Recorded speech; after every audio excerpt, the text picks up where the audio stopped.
Welcome to prime debate. ఏపీలో cabinet పునర్వ్యవస్థీకరణ రంగం సిద్ధమవుతుంది. ఈ నెల 7న ప్రస్తుత క్యాబినెట్ చివరి సమావేశం జరగనుంది. ఆ తర్వాత ఏపీ మంత్రి మండలి రద్దు కాబోతుంది. కొత్త మంత్రివర్గంలో ఎవరెవరికి అవకాశం దక్కుతుందనే ఆసక్తి సర్వత్రా నెలకొంది. ఓవైపు జగన్ పరిపాలనలో మార్పుల కోసం ప్రయత్నిస్తుంటే ప్రతిపక్ష టీడీపీ ప్రభుత్వంపై పోరాటానికి సిద్ధమవుతుంది. చంద్రబాబు నేతలతో నిరంతర సమీక్షలు నిర్వహిస్తూ ప్రభుత్వ వైఫల్యాలను ఎండగట్టేందుకు వ్యూహరచన చేస్తున్నారు. అటు పార్టీ విస్తృత స్థాయి సమావేశం నిర్వహించిన జనసేనాని సైతం ప్రజా సమస్యలపై పోరాటానికి సిద్ధమవుతున్నారు. ఎన్నికలకు ముందు ఏర్పాటవుతున్న కొత్త మంత్రివర్గానికి ప్రతిపక్షాలను ఎదుర్కోవడం పెద్ద సవాల్గా మారనుందనే చర్చ పొలిటికల్ సర్కిల్లో జోరుగా సాగుతుంది. ఆంధ్రప్రదేశ్ రాజకీయాలు రోజు రోజుకి కూడా ఊపందుకుంటున్నాయి. ఓ పక్క కొత్త క్యాబినెట్ విస్తరణకు మరి జగన్మోహన్ రెడ్డి గారి టీంలో ఎవరెవరు ఉంటున్నారు అమాత్యులు అన్నది హాట్ టాపిక్గా మారుతున్న అంశం. మరొక వైపు చంద్రబాబు ప్రభుత్వ వైఫల్యాన్ని ఎండకట్టడానికి సర్వం సిద్ధం చేశారు. కొద్దిసేపటి క్రితమే జగన్మోహన్ రెడ్డి గారు ఇంకా ఢిల్లీలోనే ఉన్నారు. ప్రధానమంత్రి గారిని కలిసిన అంశాలు, మరి రాష్ట్రంలోని అభివృద్ధి వైపు రాష్ట్రం వెళ్ళడానికి మరి ఎలాంటి అంశాల మీద ఆయన చర్చించారన్నది కూడా ఇప్పుడు ప్రతి ఒక్కరిలోని కూడా ఆసక్తిగా మారుతున్న అంశాలు. ఇంకా పవన్ కళ్యాణ్ విస్తృత స్థాయి సమావేశాన్ని ప్రస్తుతం మంగళగిరిలో కొనసాగిస్తున్నారు. మరి పవన్ అడుగులు ఏ రకంగా ఉండబోతున్నాయి, ప్రజా సమస్యలపై పవన్ పోరుబాట పట్టనున్నారు అనే విధంగా వాయిస్ వస్తున్న నేపథ్యం జన సైనికుల్లోని గత 2 రోజులు పెట్టి ఆయన చేస్తున్న ట్వీట్లు, కొత్త జిల్లాల అంశంలోని కూడా ఆయన ట్వీట్ చేయడం జరిగింది, ప్రభుత్వాన్ని విమర్శించడం జరిగింది. ఈ రకంగానే మరి ఎన్నికల వ్యూహంలో భాగంగా 2024 వ్యూహంలో భాగంగా పవన్ కళ్యాణ్ స్పీడ్ పెంచుతారా, మరి చంద్రబాబు తమ సుదీర్ఘ రాజకీయ జీవితంలో వేస్తున్న ఆ వ్యూహాలు ఏంటి 2024కి, మరి జగన్మోహన్ రెడ్డి గారు వీళ్ళిద్దరిని ఎలా ఎదుర్కోపోతున్నారు, మరి సెకండ్ టైం అధికారం చేపట్టడానికి ఆయన ఎలాగ అడుగులు వేయిపోతున్నారు అన్నది ప్రతి ఒక్కరిలోని బిదతుర్పరిచి ఇదే ఆంధ్రప్రదేశ్లో రాజకీయం పరంగా జరుగుతున్న చర్చ. ఈ దేశంపై నాటి ప్రైమ్ డిబేట్ కొనసాగిద్దాం. మనతో పాటుగా చర్చలో పాల్గొంటున్నారు డాక్టర్ వినూష గారు, బీజేపీ అధికార ప్రతినిధి మనతో పాటుగా లైవ్లో జాయిన్ అయ్యారు. ఇక మరికొంతమంది ప్యానలిస్టులు కూడా మనతో పాటుగా లైవ్లో జాయిన్ ఉన్నారు. ముందుగా వినూష గారి వెర్షన్ తీసుకుందాం. వినూష గారు నమస్తే. నమస్తే వినూష గారు, ఆంధ్రప్రదేశ్లో రాజకీయాలు రోజు రోజుకి సమ్మర్ని తలపిస్తున్నాయి, రోజు రోజుకి హీట్ పుట్టిస్తే పరిస్థితి. ఓ పక్క మీ పొత్తులో ఉన్న జనసేన అధినేత విస్తృత సమావేశాన్ని మంగళగిరిలో ఏర్పాటు చేశారు, ప్రస్తుతానికి అది కొనసాగుతుంది. అలాగే జగన్మోహన్ రెడ్డి గారు అస్థిన పర్యటన, ప్రధాని మోదీ గారిని వాళ్ళని కలిసిన సందర్భాలు, రాష్ట్ర అభివృద్ధి కోసం కొన్ని హామీలు కూడా తీసుకున్నారని వస్తున్న టాకు. మరొక వైపు మంత్రివర్గ విస్తరణకి సర్వం సిద్ధమైంది. పాత మంత్రులందరినీ కూడా పక్కన పెట్టి కొత్త జలసత్వాలు నింపుతున్నారు పార్టీలో. 2024 టార్గెట్లో ముందుకు దూసుకుపోతున్నారు. తెలుగుదేశం పార్టీ చంద్రబాబు నాయుడు కూడా ప్రభుత్వ వైఫల్యాన్ని ఎండగట్టండి అని చెప్పి తెలుగుదేశం శ్రేణులకి ఆయన పిలుపునివ్వడం జరిగింది. మరి బీజేపీ వ్యూహాలు ఏంటి? వర్మ గారు, ముందుగా మీకు ప్రైమ్ లైన్ న్యూస్ ప్రేక్షకులకి నా నమస్కారాలు. భారతీయ జనతా పార్టీ వ్యూహం ఏంటో నేను ముందుగా చెప్తాను. రేపటి నుంచి మేము మీద ఉత్తరాంధ్రలో ఇంతకు ముందు జగన్మోహన్ రెడ్డి గారు అధికారంలోకి రాగానే చాలా ఏళ్లకు కొన్ని ఇరిగేషన్ ప్రాజెక్ట్స్ ని నెగ్లెక్ట్ చేయడం జరిగింది, వంశధార, నాగావళి. సో రేపటి నుంచి మా రాష్ట్ర అధ్యక్షుడు వీర్రాజు గారు ఆ రోజు జగన్మోహన్ రెడ్డి గారు మాట ఇచ్చారు, ఇవి కరెక్ట్ గా మనం చేస్తే కొన్ని వందల కోట్లు ఖర్చు పెడితే ఇటువంటి ప్రాజెక్ట్స్ ని 1-2 ఏళ్లలో కట్టలేమా, కడితే ఎన్నో లక్షల ఎకరాల భూమి సాగులోకి వస్తుంది అని మాట ఇచ్చారు. అటువంటివి ఉత్తరాంధ్రలో, రాయలసీమలో కూడా చాలా ఉన్నాయి. ఉత్తరాంధ్రలో వంశధార కావచ్చు, నాగావళి కావచ్చు, రాయలసీమలో గుండ్రేవుల, వేదవతి, గాలేరు నగరి, హెచ్ఎంఎస్ఎస్, వీటి గురించి ఎందుకు ఎవరు పట్టించుకోరు వర్మ గారు. కానీ భారతీయ జనతా పార్టీ ఈ అంశాన్ని తీసుకుంది. మీరు ఇందాక ఒక మాట అన్నారు, ఆల్రెడీ రాజకీయాలు ఎండలు వేడిని తలపిస్తున్నాయి. అవును, అందరూ రాజకీయాల గురించి మాట్లాడుతున్నారు, కానీ ప్రజలు ఈ ఎండల్లో, ఈ వేసవిలో ఎలా ఇబ్బంది పడతారు? కనీసం రాయలసీమ, ఉత్తరాంధ్రలో మంచినీరు తాగడానికి కూడా ఇబ్బంది గురవుతున్నాయి. ఈ సమయంలో అప్పుడు ఎలక్షన్ రాకముందు జగన్మోహన్ రెడ్డి గారు ప్రామిస్ చేశారు, ఇవాళ కూడా బడ్జెట్ లో 2022 ఎండింగ్ కల్లా అనుసంధానం చేస్తాము, వంశధార, నాగావళి, అవుకుట అన్నది పూర్తి చేస్తామని చెప్పడం జరిగింది. దాని మీద ఇష్యూ తీసుకొని ప్రజల్లోకి భారతీయ జనతా పార్టీ వెళ్తుంది. ఇదే కాదు, ఏ విషయమైనా కావచ్చు. ఇప్పుడు మన కరెంటు ఛార్జీలు పెంచారు, దాని మీద మేము ఉద్యమం చేస్తున్నాము. ప్రజల కోసం, ప్రజల తరపున పోరాడడానికి భారతీయ జనతా పార్టీ ఎప్పుడు సన్నద్ధంగా ఉంది. అదే విషయమే మేము ముందుకు వెళ్తున్నాం. ప్రజల తరపున నిలబడి పోరాటం చేస్తున్నాము. అండ్ జనసేనను కూడా మేము కలుపుకొని వెళ్తున్నాము. ఈ అంశం జరిగినప్పుడు మొన్న కడపలో మీటింగ్ జరిగినప్పుడు కూడా రాయలసీమ అంశాల గురించి అక్కడికి జనసేన వారి నాయకులు రావడము, వారు మాట్లాడము, వాళ్ళు కూడా పార్టీ చేసే పనుల్లో ఇన్వాల్వ్ అవుతున్నారు ప్రజల కోసం జరిగే ఉద్యమాలలో. సో చేసే పనులన్నింటిలో కూడా భారతీయ జనతా పార్టీ జనసేన కలిసే ముందుకు వెళ్తుంది. ఇంకా మీరు నెక్స్ట్ అడిగిన క్వశ్చన్ జగన్మోహన్ రెడ్డి గారి ఢిల్లీ పర్యటన లేదా వాళ్ళ క్యాబినెట్ మార్పుల గురించి. క్యాబినెట్ మార్పుల గురించి అది వాళ్ళ పూర్తిగా విషయమే కావచ్చు. కానీ వాళ్ళు ఎటువంటి విషయాలకు ప్రాధాన్యత ఇస్తారో రేపు మనకు క్యాబినెట్ రీషఫుల్ జరిగితే తెలుస్తుంది. మరి సామర్థ్యతకే పట్టం కడతారా, లేకపోతే మనం చూస్తున్నాము సెన్సేషనలైజేషన్, వాళ్ళ దాంట్లో కొంతమంది మంత్రులు ఒకలాంటి లాంగ్వేజ్ మాట్లాడడం, కొన్ని మాటలు మాట్లాడి త్వరగా పేపర్లలో రావడము, న్యూస్ లో కొంచెం ఇబ్బందికరమైన మాటలు మాట్లాడే వాళ్ళు ఉంటారు.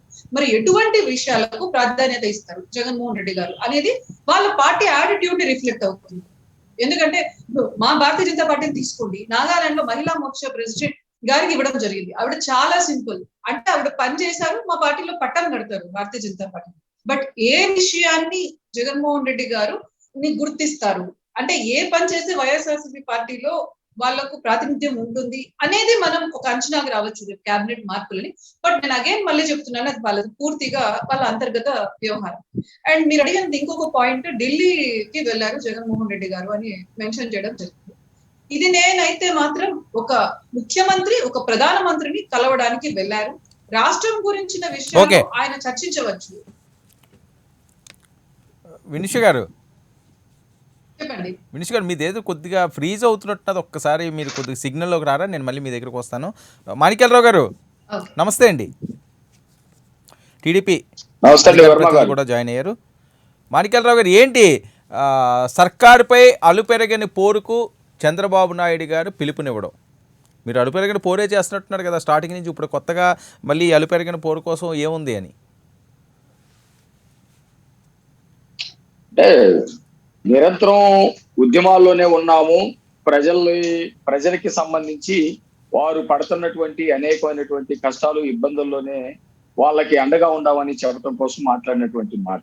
ఈ రోజు అధికారంలోకి వచ్చినటువంటి జగన్మోహన్ రెడ్డి రాష్ట్రంలో పరిస్థితులు మొత్తాన్ని కూడా తీవ్రమైనటువంటి సంక్షోభ దిశగా తీసుకెళ్లినటువంటి పరిస్థితి చాలా స్పష్టంగా కనపడతా ఉంది. ఎక్కడా కూడా అభివృద్ధి ఆనవాళ్ళు అనేవి లేకుండా పోయింది. అప్పులు విపరీతంగా పెరిగిపోతా ఉన్నాయి. పేదల నెత్తి మీద పన్ను భారాలు పడతా ఉన్నాయి. నిత్యావసర ధరలు విపరీతంగా పెరిగిపోతున్నటువంటి పరిస్థితి, పాలన అస్తావ్యస్తమైనటువంటి పరిస్థితిలో ప్రజలకి అండగా ఉండటమే ప్రతిపక్షాలు చేయవలసినటువంటి బాధ్యత. ఆ ప్రతిపక్ష బాధ్యతని తెలుగుదేశం పార్టీ ఎక్కడా కూడా అలుపెరగకుండా ప్రజలకి ఎన్నుదండుగా ఉన్నటువంటి పరిస్థితి నిరంతరం మనం చూస్తూనే ఉన్నాం. ఈ రోజు చూసుకున్నా గానీ జగన్మోహన్ రెడ్డి కొత్తగా సమస్యలు తెచ్చిపెట్టుకోవటం తప్ప ఈ రాష్ట్రాన్ని సమస్యల నుండి రక్షించడం కానివ్వండి, రాష్ట్ర ప్రజలకి భరోసా కల్పించడం కానివ్వండి, ఏవీ చేసినటువంటి పరిస్థితి ఇప్పటి వరకు లేనటువంటి పరిస్థితి కనపడతా ఉంది. ఇప్పుడు ఆయన తీసుకున్న ఎటువంటి నిర్ణయాలైనా సమస్యలు, గతంలో ఉన్నటువంటి సమస్యలు పరిష్కారం దిశగా ఎప్పుడు వెళ్ళలేదు. కొత్త సమస్యలు తీసుకొచ్చుకొని పెట్టుకుంటానే ఉన్నాడు. రాష్ట్రం మొత్తం కూడా అధోగతి పాలైనటువంటి పరిస్థితులు ఉన్నాయి. ఇలాంటి పరిస్థితుల్లో ఈ 2 సంవత్సరాల్లో ఏదో ఆకాశాన్ని భూమికి దించుతాడనేది కొత్తగా ఏమీ లేదు. కొత్తగా ఏర్పడేటువంటి మంత్రివర్గ విస్తరణ జరుగుతా ఉంది అంటే, మంత్రివర్గ విస్తరణ ఎక్కడి నుంచి జరుగుతుంది? ఏమన్నా బయట నుంచి వాళ్ళ తీసుకొచ్చి పెడతారా? ఇప్పటి వరకు ఉన్నటువంటి మంత్రులు మొత్తం ఏం చేశారు? ఈ రాష్ట్రంలో ఎటువంటి విధానాలని అవలంబించారు? అసలు ఈ రాష్ట్రంలో ఏ శాఖకి సంబంధించినటువంటి మంత్రి అనేది కూడా రాష్ట్ర ప్రజలకు తెలియదు. 5గురో 6గురో ఉన్నారని చెబుతారు డిప్యూటీ సీఎంలు. ఆ డిప్యూటీ సీఎంలు ఎవరు కూడా తెలియనటువంటి పరిస్థితి. హోంశాఖ మంత్రి ఉంటే పచ్చి అబద్ధాలు అసెంబ్లీలో చదివేటువంటి పరిస్థితి కనపడతా ఉంది. మిగతా మంత్రులందరూ కూడా జగన్మోహన్ రెడ్డి తీసుకున్నటువంటి రోజువారీ నిర్ణయాలు గందరగోళాన్ని సృష్టిస్తా ఉంటే, ఆ గందరగోళం నుంచి ప్రజల్ని పక్కదారి పట్టించడానికి, ఉద్యమాలు చేసేటువంటి ప్రతిపక్షాలని పక్కదారి పట్టించడానికి విపరీత భాష మాట్లాడి ఒక గందరగోళాన్ని సృష్టించడానికి తప్ప మంత్రులు ఏమి కూడా చేసినటువంటి పరిస్థితి లేదు. ఇప్పుడు ఉన్నటువంటి మంత్రులు మొత్తం కూడా పనికిరారా అని అంటే నిజంగానే పనికిరారు. కొత్త వాళ్ళు ఏమన్నా పనికొస్తారంటే వైసీపీ వాళ్ళే. కొత్త వాళ్ళు కొత్తగా ఉన్నదేముంది? కొత్తగా వాళ్ళు తీసుకొచ్చి వాళ్ళకి ఏమైనా తరఫీదు ఇచ్చి చేస్తారా? లేదు. రేపు వచ్చేటువంటి మంత్రులు కాదండి మాణిక్యాలరావు గారు ఒక్క విషయం, మాణిక్యాలరావు గారు అంటే కొత్తగా తీసుకురావడం అంటే గతంలో మీరు ప్రభుత్వంలో ఉన్నప్పుడు కొత్తగా ఎక్కడి నుంచైనా తీసుకొచ్చారా, ఇంపోర్ట్ చేశారా? లేదుగా, ఉన్న వాళ్ళనే కదా తీసుకోవాలి ఎవరో ఒకరిని. వర్మ గారు మేము అంటుంది దాని ఉద్దేశం ఏంటంటే జగన్మోహన్ రెడ్డి గారి క్యాబినెట్ లో ఉన్నటువంటి వాళ్ళందరూ కూడా ఏ శాఖకి సంబంధించినటువంటి పని చేయలేదు. రేపు పొద్దున వాళ్ళ పార్టీకి సంబంధించినటువంటి వాళ్ళే పెడతారు. మేమంటది కూడా అదే. మేము గతంలో పెట్టాము. మేము సాంఘిక సంక్షేమ శాఖ మంత్రి పెట్టాము. రావెల కిషోర్ బాబు ఎట్లా పనిచేశాడో, ఆ తర్వాత నకానంద్ బాబు గారు ఎట్లా పనిచేశారో రాష్ట్ర ప్రజలందరూ మీరు అడగండి. ఇప్పుడు మీరు అలాగంటే మీరు అంత బాగా పరిపాలన చేస్తే 23 సీట్లు ఎందుకు వచ్చినాయి అని ఆయన అంటారు. ఎందుకు మీరు అండం ఎందుకు మళ్ళీ అనిపించుకోవడం? అది అందరికీ తెలిసిందే కదా. వాళ్ళు ఏం చెప్పి చేశారు, చెప్పింది ఏం చేశారు అంటున్నా. నేను దళితుడిగానే మాట్లాడుతా ఉన్నా. ఇప్పుడు ఈ సందర్భంగా జగన్మోహన్ రెడ్డి గారు వస్తే అద్భుతమైనటువంటి సంక్షేమం జరిగిందని చెప్పేసి దళితులందరూ కూడా భావించారు. వరుసలు కలిపారు. అన్ననవుతాను, తమ్ముడినవుతాను, అక్కనవుతానని 14 పథకాలు తీసేసాడండి. 14,000 రూపాయల అమ్మఒడి మా ఒక్కరికి ఇచ్చింది కాదు, ఈ రాష్ట్రంలో ఉన్నటువంటి పేదలందరి పేరు మీద ఇచ్చారు. కానీ 14 పథకాలు దళితులకు తీసివేశారు. 14 పథకాలు లిస్టు చదవమంటే నేను చదివి వినిపిస్తా. అలాంటి రేపు వచ్చే మంత్రులైనా ఈ రాష్ట్రాన్ని గాడిలో పెట్టడం కోసం వాళ్ళకి ఆర్థికంగా ఎక్కడ ఉన్నాయి, డబ్బులు ఎక్కడ ఉన్నాయి, తీసుకొస్తున్నటువంటి అప్పులు మొత్తం కూడా పంచే పరిస్థితిలో ఉన్నారు తప్ప కొత్తగా వాళ్ళు పరిపాలన తీసుకురావడానికి, ఆర్థిక పరిస్థితి తీసుకొచ్చుకోవడానికి ఎటువంటి మార్గాలు లేవు కదా నేను అడుగుతున్నాను. రైట్. ఓకే చూద్దామండి. ఇంకా కొత్త మంత్రివర్గం రాలేదు కదా, ఎవరు వస్తారో ఏంటో చూసిన తర్వాత వాళ్ళు కూడా పరిపాలన సజావుగా సాగాలి, వచ్చే ఎన్నికల్లో గెలాలని చూసుకుంటారు తప్పించి ఏదో చిందరవందర చేసుకుందాము, వచ్చేసారి ఇంకొకరికి అవకాశం ఇద్దామని చెప్పి అధికారంలో ఉన్న ఏ పార్టీ కూడా అనుకోదు. జగన్మోహన్ రెడ్డి గారు కూడా అంత అమాయకంగా అయితే చెయ్యరు అన్నది టాకు విశ్లేషకుల్లోని. మరి చూద్దాం ఏం చేస్తారో, ఎలాంటి మంత్రివర్గాన్ని పెడతారో. ఇది ఏంటంటే 2024 టార్గెట్గా ఏర్పడుతున్న క్యాబినెట్ అని చెప్పి మాట్లాడే పరిస్థితి. మరి ఆ క్యాబినెట్ని అంత ఈజీగా ఈయన ఫిల్ చేస్తారని అయితే నేను అనుకోవట్లేదు. రైట్, మనతో పాటుగా శాంతి ప్రసాద్ గారు కూడా జాయిన్ అయ్యారు. శాంతి ప్రసాద్ గారు నమస్తే సార్. మీ ఆడియో మ్యూట్లో ఉన్నదో ఒకసారి చెక్ చేయరా? నమస్తే వర్మ గారు, మీకు ప్యానెల్లో ఉన్న పెద్దలకు, సోదరిమణులకు చూస్తున్నారు. శాంతి ప్రసాద్ గారు, ఏంటి జనసేన విస్తృత స్థాయి సమావేశం మంగళగిరిలో ప్రజెంట్ జరుగుతుంది, ఏంటి దీని సారాంశం? ఏమన్నా రోడ్ మ్యాప్ గట్టా ఫిక్స్ అయిందా? ఫిక్స్ అయింది కాబట్టి అది ఇప్పుడు మా అధ్యక్షుల వారు ఇంకా ఆయన ప్రారంభ ఉపన్యాసం ఇంకా మొదలలేదు. అది మొదలైన తర్వాత మీకు అర్థమవుతుంది, రాష్ట్ర ప్రజలందరికీ కూడా తెలుస్తుంది. అది నేరుగా రాష్ట్ర ప్రజలందరూ చూస్తారు వివిధ మాధ్యమాల ద్వారా. ఇకపోతే మీరు అడిగిన అంశాలు, రాజు వెడలే మన ఢిల్లీకి, తర్వాత రాజుగారు తమ మంత్రుల కూర్పు, మా జనసేన గురించి మీరు అడిగారు. ఈ సమావేశం గురించి మంత్రివర్గ నిర్మాణం అనేది రాజ్యాంగం ప్రకారం ఆ ముఖ్యమంత్రికి, ప్రధానమంత్రికి ఉండే ప్రిరాగేటివ్. దాంట్లో మనం ఎవరో మాట్లాడేది లేదు. కాకపోతే ఈ ముఖ్యమంత్రి గారు ప్రమాణ స్వీకారం చేసే నాడే చెప్పారు, ఇప్పుడు ఉండే మంత్రులు అప్రెంటిస్షిప్ చేస్తారు 2.5 సంవత్సరాలు, తర్వాత ఇంకో 2.5 సంవత్సరాలు ఇంకో కొంతమంది వచ్చి అప్రెంటిస్షిప్ చేస్తారు అనేది మట్టి చెప్పారు. అది అక్షరాల నిజం అవుతుంది. ఎందుకంటే మన రాష్ట్రంలో ఉన్నది ఇద్దరు మంత్రులు, ఒకరు ముఖ్యమంత్రి, 2 సకల శాఖ మంత్రి. మిగతా మంత్రులు ఎవరెవరు ఉన్నారో, ఏ శాఖల్లో ఉన్నారో, ఏం చేస్తున్నారు ఈ రాష్ట్ర ప్రజలు ఎప్పుడు కూడా చూసిన దాఖలాలు లేవు, విన్న దాఖలాలు లేవు. వాళ్ళు లేదు. అప్పుడప్పుడు మన మా పాత రోజుల్లో ఉండే తోలు బొమ్మలాటలు, ఆ సమయానికి వచ్చి ఆయా కులానికి చెందిన వ్యక్తుల్ని ఆయా మంత్రులు వచ్చి 2-3 బూతు మాటలు, వెకిలి మాటలు మాట్లాడి ఆ తెర నుంచి పక్క తప్పుకుంటారు. అంతగా తప్పితే మంత్రులు ఎందుకు పనికిరాల. ఇక మంత్రివర్గం అంటారా, ఇప్పుడు నేను చెప్పినట్లుగా ఎంతమందిని పెట్టుకుంటే ఏంటి, అవశేషాంగాలు ఎన్ని ఉంటే వాటికి సుఖం ఏంటి, వాటి వల్ల ఉపయోగం ఉండదు. అక్కడ ఉన్నది ముఖ్యమంత్రి ఉత్సవ విగ్రహం, సకల శాఖ మంత్రి ఊరేగింపు విగ్రహం. ఈ ఇద్దరే రేపు 2024 వరకు కంటిన్యూ అవుతారు. వారే వచ్చి ప్రకటన చేస్తారు అన్ని శాఖల తరపున. కాబట్టి అది ఎవరు ఉన్నా, ఎవరు పోయినా, ఎవరు వస్తున్నా ప్రజలకైతే ఏం అవకాశం లేదు, పట్టించుకునే అవకాశం లేదు. ఇక ఢిల్లీకి వెళ్ళారు రాజుగారు, మన ముఖ్యమంత్రి గారు. ఈరోజు సాక్షి పేపరు ప్రధాన పేజీలో మీరు ఆయన ఢిల్లీ వెళుతున్నారని చెప్పారా కానీ ఏ సమస్యలు చర్చించడానికి ప్రధానితో వెళ్ళారు అనేది ఒక్క ముక్క అంటే ఒక్క ముక్క రాయాల ప్రధాన పేజీలో. దీన్ని బట్టి మీకు అర్థం కావట్లేదా అసలు ఏ సమస్య ప్రధానితో చర్చించాలి దాని మీద, ముఖ్యమంత్రి గారికి ఎంత అవగాహనతో వెళ్తున్నారనే దాని మీద? సాక్షి అనేది ఆ పార్టీ అధికార కరపత్రం. ఆ పార్టీ అధికార కరపత్రంలోనే ముఖ్యమంత్రి గారి పర్యటనకు సంబంధించి ఏ ఏ డిమాండ్ చేయబోతుంది దాని మీద ఒక్క అక్షరం రాయలేదంటేనే, అప్పుడు ఢిల్లీ నుంచి రాగానే చెప్పారు మొదట్లోనే, ముందు మెడలు ఉంచుతాం 25 సీట్లు ఇస్తేనే అడుగుతూనే ఉంటాము అనేది ఇప్పుడు అంతే. గతంలో ముఖ్యమంత్రి గారు మేము 28 సార్లు వెళ్ళాము అని చెప్పారు. ఈయన కూడా 28 బదులు 30 సార్లు వెళ్తారేమో టర్మ్ అయ్యేలోపు. జరిగేది శూన్యం, జరగబోయేది శూన్యం. పోలవరానికి సంబంధించి సవరించిన అంచనాలు తెచ్చుకోలేరు. నీటిపారుదల ప్రాజెక్టులు వీళ్ళు పూర్తి చేయలేరు. రాజధాని నిర్మాణం గురించి వీళ్ళు అక్కడికి వెళ్ళి అడిగి హక్కే లేదు. 3 రాజధానులు ఇమ్మని ప్రధానమంత్రిని అడుగుతారా, దానికి నిధులు ఇమ్మని అడుగుతారా? 3 రాజధానులు కట్టుకుంటున్నామని జరిగే ప్రసక్తి లేదు. పోనీ ఇంకేమన్నా వివరాలు అడగడానికి వెళ్తారా? లోటు బడ్జెట్ పూర్తి చేయమని అడుగుతారా? లేకపోతే మా రాష్ట్రం ఇంకా అప్పులు కావాలని అడుగుతారా? ఓకే, ఆయన ఏమడుగుతారన్నది రేపు క్లారిటీ వస్తుందిలేండి శాంతి ప్రసాద్ గారు. ఇంకా ఏంటంటే ఆయన ఇంకా ఢిల్లీ నుంచి రాలేదు కాబట్టి ఖచ్చితంగా దాని మీద చర్చ వస్తుంది, ఒక క్లారిటీ వస్తుంది. మీ కార్యాచరణ ఏంటి? మీ విస్తృత స్థాయి సమావేశం ఆ కార్యాచరణ ఏంటి? మా విస్తృత స్థాయి కార్యాచరణ ఇప్పుడు పవన్ కళ్యాణ్ గారు చెప్పబోతారు. తినబోతూ మీరు రుచెందుకు ఇప్పుడు నేను చెప్తే Okay.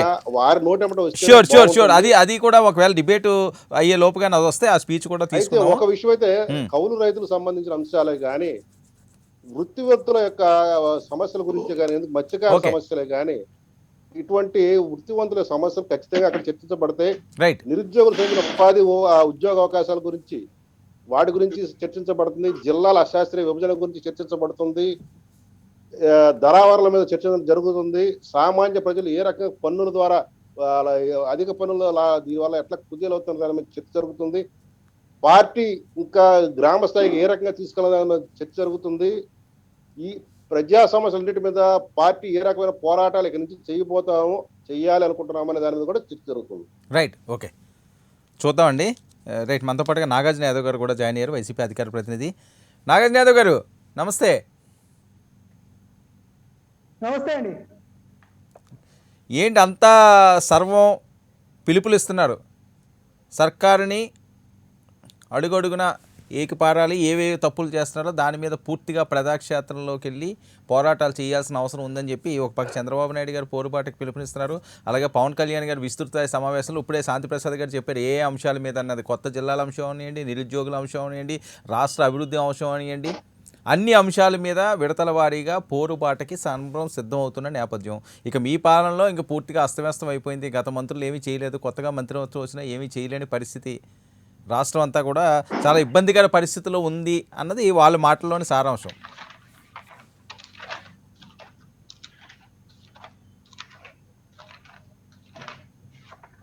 హలో, నాగార్జున గారు ప్లీజ్. వినపడుతుందండి? వినపడుతుంది సార్. అక్కడ ఉన్నటువంటి పెద్దలకి, మిత్రులకి, సోదరిమణి వినూష గారికి అందరికి ముందుగా ధన్యవాదాలు. యాజ్ యూజువల్ గా సేమ్ రొటీన్ స్టోరీస్, రొటీన్ రొట్టకొట్టుడు, అయ్యే పడికట్టు పదాలు, అయ్యే తిట్టుళ్ళు, అయ్యే శాపనార్థాలు, అయ్యే వ్యవహారాలు, పెద్దగా మార్పు లేదు. మొన్న జరిగినటువంటి కార్పొరేషన్ ఎలక్షన్స్ లో 100కు 100% గెలిచాము. జెడ్పీ చైర్మన్స్ 100కు 100, జిల్లా పరిషత్ కి 98.46, నగర పంచాయతీలు 98%, ఎంపీపీ 96%, ఎంపీటీసీలు 86.24%, panchayat 80.4%. This is track record కాదండి, ఇది ఆంధ్రప్రదేశ్ రాష్ట్ర చరిత్రలో ఏ రాజకీయ పార్టీ సాధించలేనటువంటి విజయాలు. ఇది ఆల్ టైమ్ రికార్డ్. దురదృష్టవశాత్తు పత్రికా పేజీల్లో వచ్చేటువంటి కథనాలు, తమకు సంబంధించినటువంటి మీడియాలో వచ్చేటువంటి చర్చా కార్యక్రమాల్లో విశ్లేషకుల యొక్క వ్యాఖ్యానాలు, తాము రాసేటువంటి కథ వ్యాసాలో ఒక రాజకీయ పార్టీకి ప్రామాణికమవుతాయో, ప్రజలు ఇచ్చేటువంటి తీర్పు ప్రామాణికమవుతుందో, ఒక రాజకీయ పార్టీ ఏది తీసుకుంటుందో అదే తీసుకుంటాం మేము.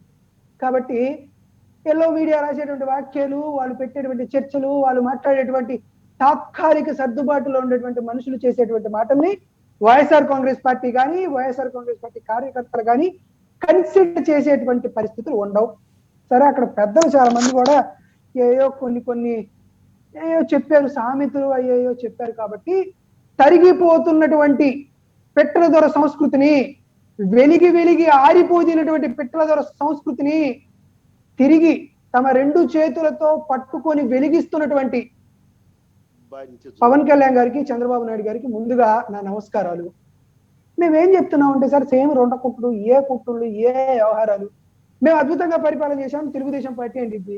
మరి అంత అద్భుతమైన పరిపాలనలో 23 ఎందుకు వచ్చిందంటే దానికి సమాధానం చెప్తాం. చంద్రబాబు నాయుడు అద్భుతంగా పరిపాలన చేశాడు, జగన్మోహన్ రెడ్డి గారు చేయలేదు అంటారు.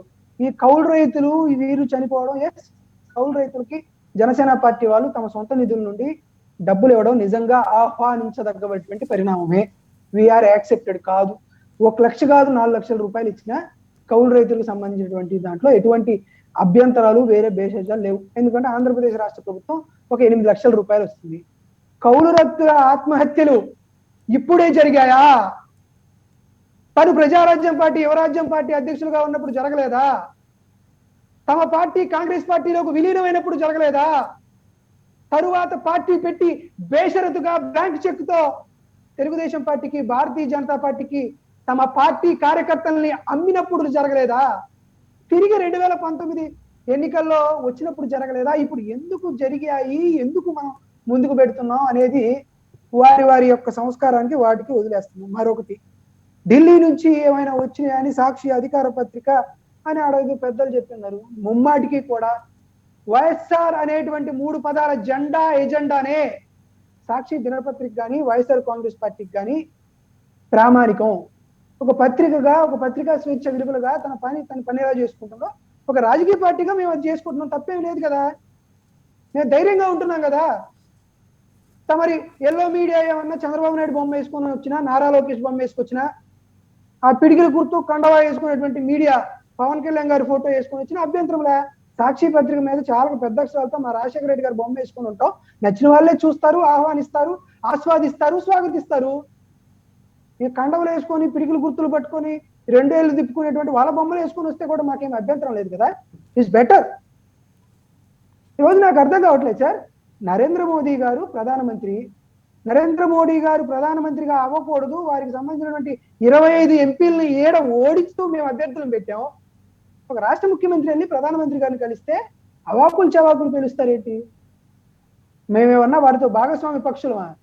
మీరు భాగస్వామి పరులు. వాళ్ళు గతంలో 3 సార్లు వాళ్ళతో అధికారం పంచుకున్నారు, వాళ్ళు ప్రస్తుతం పొత్తులో ఉన్నారు. మేము రాష్ట్ర ముఖ్యమంత్రిగా వెళ్ళి కలిసాం. ఓకే, ఆయన పోలవరం నిధులు రాలేదా, అప్పులు రాలేదా, అవి రాలేదా, ఇవి రాలేదా, అవన్నీ రాకపోతే నష్టం ఎవరికి?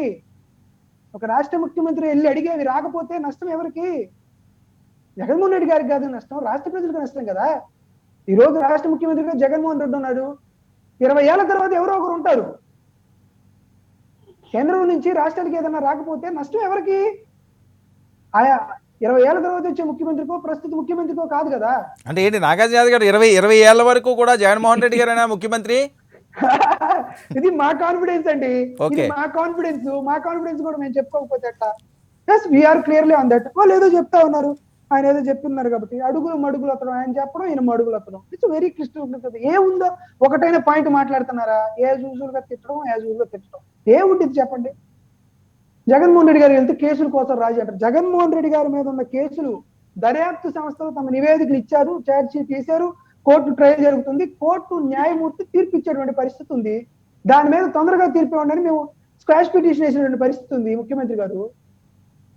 నరేంద్ర మోడీ ఏంటి వీళ్ళ ఉద్దేశం? మేము వెళ్ళి ఒక ముఖ్యమంత్రి ప్రధానమంత్రి దగ్గరికి వెళ్ళి అయ్యా నా కేసులు ఉన్నాయా అంటే అక్కడ ఉన్నటువంటి ప్రధానమంత్రి కోర్టు జడ్జికి ఫోన్ చేసి అయ్యా ఆ కేసుల సంగతి ఏందో చూడండి అని అంటారనే?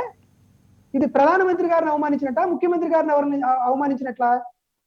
పెద్దల వారు లాయర్ కూడా అనుకుంటా, మరి వారు కూడా ఖండించరు తెలుగుదేశం పార్టీ చేసేటువంటి వ్యాఖ్యానాన్ని. మాది అయిపోయిందా? మా దర్యాప్తులు అయిపోయినాయి. ఈడీలో సిబిఐలో లేదు, మా దర్యాప్తులు అయ్యి ఛార్జ్ షీట్ వేసి ఎంక్వైరీ జరుగుతుంది. కోర్టు ఇచ్చేటువంటి తీర్పు బట్టి ఆధారపడి ఉంటుంది. కోర్టు తీర్పులో మేము స్వచ్ఛంగా కడిగిన ముఖ్యంగా బయటకు వస్తానంటాం. ప్రజా సమస్యల మీద ఒక రాష్ట్ర ప్రభుత్వం కేంద్ర ప్రభుత్వంతో చర్చలు జరుపుతుంటే దాన్ని మసిపూసి మారేడుకాయలు చేసేటువంటి అవకాశం ఉంది. మొనగాళ్ళు అనడం ఏంది, కవాతులు అనడం ఏంది, సైనికులు అనడం ఏంది, తొడలు కొట్టడం ఏంది, చొక్కాలు దించుకోవడం ఏంది? ఏంది ఇది ప్రజాస్వామ్యం అనుకుంటున్నారా? మరి ఏమనుకుంటున్నారు? తాడ తీస్తాం, తోలు తీస్తాం, కూర్చోబెడతాం, మోకాళ్ళు ఎరగొడతాం, ఇవి కాదండి. ఇది మా ప్రతి పక్షాలం కాదు. రేషన్ లేని వాళ్ళకి రేషన్ కార్డు ఇవ్వడం, బాధ లేని వాళ్ళకి ఆరోగ్యశ్రీ ద్వారా ఆదుకోవడం, అమ్మఒడి ఇవ్వడం, ఇవండి మా బాధ్యతలు. తొడల గొడ్డాలు, మీసాలు మెలేయడాలు, తన్నుకుంటాం, రా చూసుకుందాం, నువ్వెంత నేనెంత, తాట తీస్తాం, తోలు తీస్తాం, కొబ్బరికాయలు నరుకుతాం, ఇవన్నీ కాదు. మేము మూర్ఖుల్ని అని చెప్పుకోవడం, మేము రాముళ్ళని, ఇవి కాదండి. మరి మేము నాయకులం. ప్రజలకు ఒక మంచి సుపరిపాలన సుపరిపాలన అందించడానికి మేము ఉన్నాం. ఫైట్లు చేసుకోవడం, ఢీ కొట్టడాలు, తన్నుకోవడాలు, ఇవన్నీ తెలుగు సినిమాల్లో బహుశా వారికి సంబంధించినటువంటి సినిమా పార్టీల యొక్క టర్న్ కాబట్టి వారు రెండు పార్టీలకు ఉన్నటువంటి వ్యక్తిత్వం తప్పని చెప్పట్లేదు. But that is not a fundamental issue. కేంద్ర ప్రభుత్వానికి రాష్ట్ర ప్రభుత్వం ముఖ్యమంత్రి వెళ్తే దాన్ని అంతటారు. ఈ రోజు పత్రికా ప్రకటన రిలీజ్ చేశారు. ముఖ్యమంత్రి గారు జగన్మోహన్ రెడ్డి గారు ప్రధానమంత్రి గారి దగ్గరికి వెళ్ళి ఎలాంటి వ్యాఖ్యానాలు చేశారు, ఏమేమి సందర్భాలుగా మాట్లాడారు, వాటి గురించి ఏమేమి చెప్పారో రాష్ట్ర ప్రభుత్వం పత్రికా ప్రకటన రిలీజ్ చేసింది. అది కూడా చదువుకోకుండా మాట్లాడితే అట్ట. ఓకే, జగన్మోహన్ రెడ్డి గారి నిర్ణయాలు మాత్రం ఇంకా రిలీజ్ చేయలేదట. పవన్ కళ్యాణ్ గారి మాటలు ఏం మాట్లాడతారు చెప్పమంటే తినబోతా రుచి ఎందుకంట. ఏంది సార్ ఇది? మా గోడ ఏంది తలనొప్పి. కాబట్టి వీరికి ఏంటంటే తమ కులానికి సంబంధించినటువంటి వ్యక్తులు రాష్ట్ర ముఖ్యమంత్రిగా లేరు కాబట్టి ఈ రాష్ట్రం గందరగోళం అవుతుంది, ఈ రాష్ట్రం ఆర్థిక వ్యస్తవ్యస్తం అవుతుంది, ఈ రాష్ట్రం ఘోరాది ఘోరంగా ఉండిపోతుంది, ఇక్కడ ఎవరు మనుషులు బతకట్లేదు అని ఒకటి చిత్రీకరించాలి కాబట్టి చిత్రీకరిస్తున్నారు. మేము ఈ రోజు చాలా స్ట్రైట్ ఫార్వర్డ్ గా చెప్తున్నాం. 2024 ఎన్నికల్లో ఆంధ్రప్రదేశ్ రాష్ట్ర సాధారణ ఎన్నికల్లో వైఎస్ఆర్ కాంగ్రెస్ పార్టీ ఒంటరిగా పోటీ చేస్తూ 50% మించి 60% పైగా ఓట్ల షేర్ సాధించబోతుంది. దమ్మున్నటువంటి రాజకీయ పక్షాలు ఏదైనా దమ్ము ధైర్యం ఉండి వాళ్ళ కార్యకర్తల కష్టం మీద, వాళ్ళ నాయకుడి యొక్క కరిష్మా మీద, తమ కేడర్ మీద ఉన్నటువంటి చరిష్మా ఉన్నటువంటి పార్టీ ఏదన్నా ఉంటే మేము ఒంటరిగా పోటీ చేసి గెలుస్తున్నామని చెప్పేటువంటి ధైర్యం చేయలేని పార్టీలన్నీ జగన్మోహన్ రెడ్డి గారి మీద వ్యక్తిగతంగా విమర్శలు చేస్తే ఇప్పుడు చేయబోయేటువంటి వ్యక్తిగత విమర్శలన్నింటినీ ఆయా పార్టీల యొక్క సంస్కారాన్ని, ఆయా పార్టీ ప్రతినిధుల యొక్క సబ్జెక్ట్ ని అర్థం చేసుకోవాలని కోరుతున్నాం. రైట్. మాణిక్యాలరావు గారు,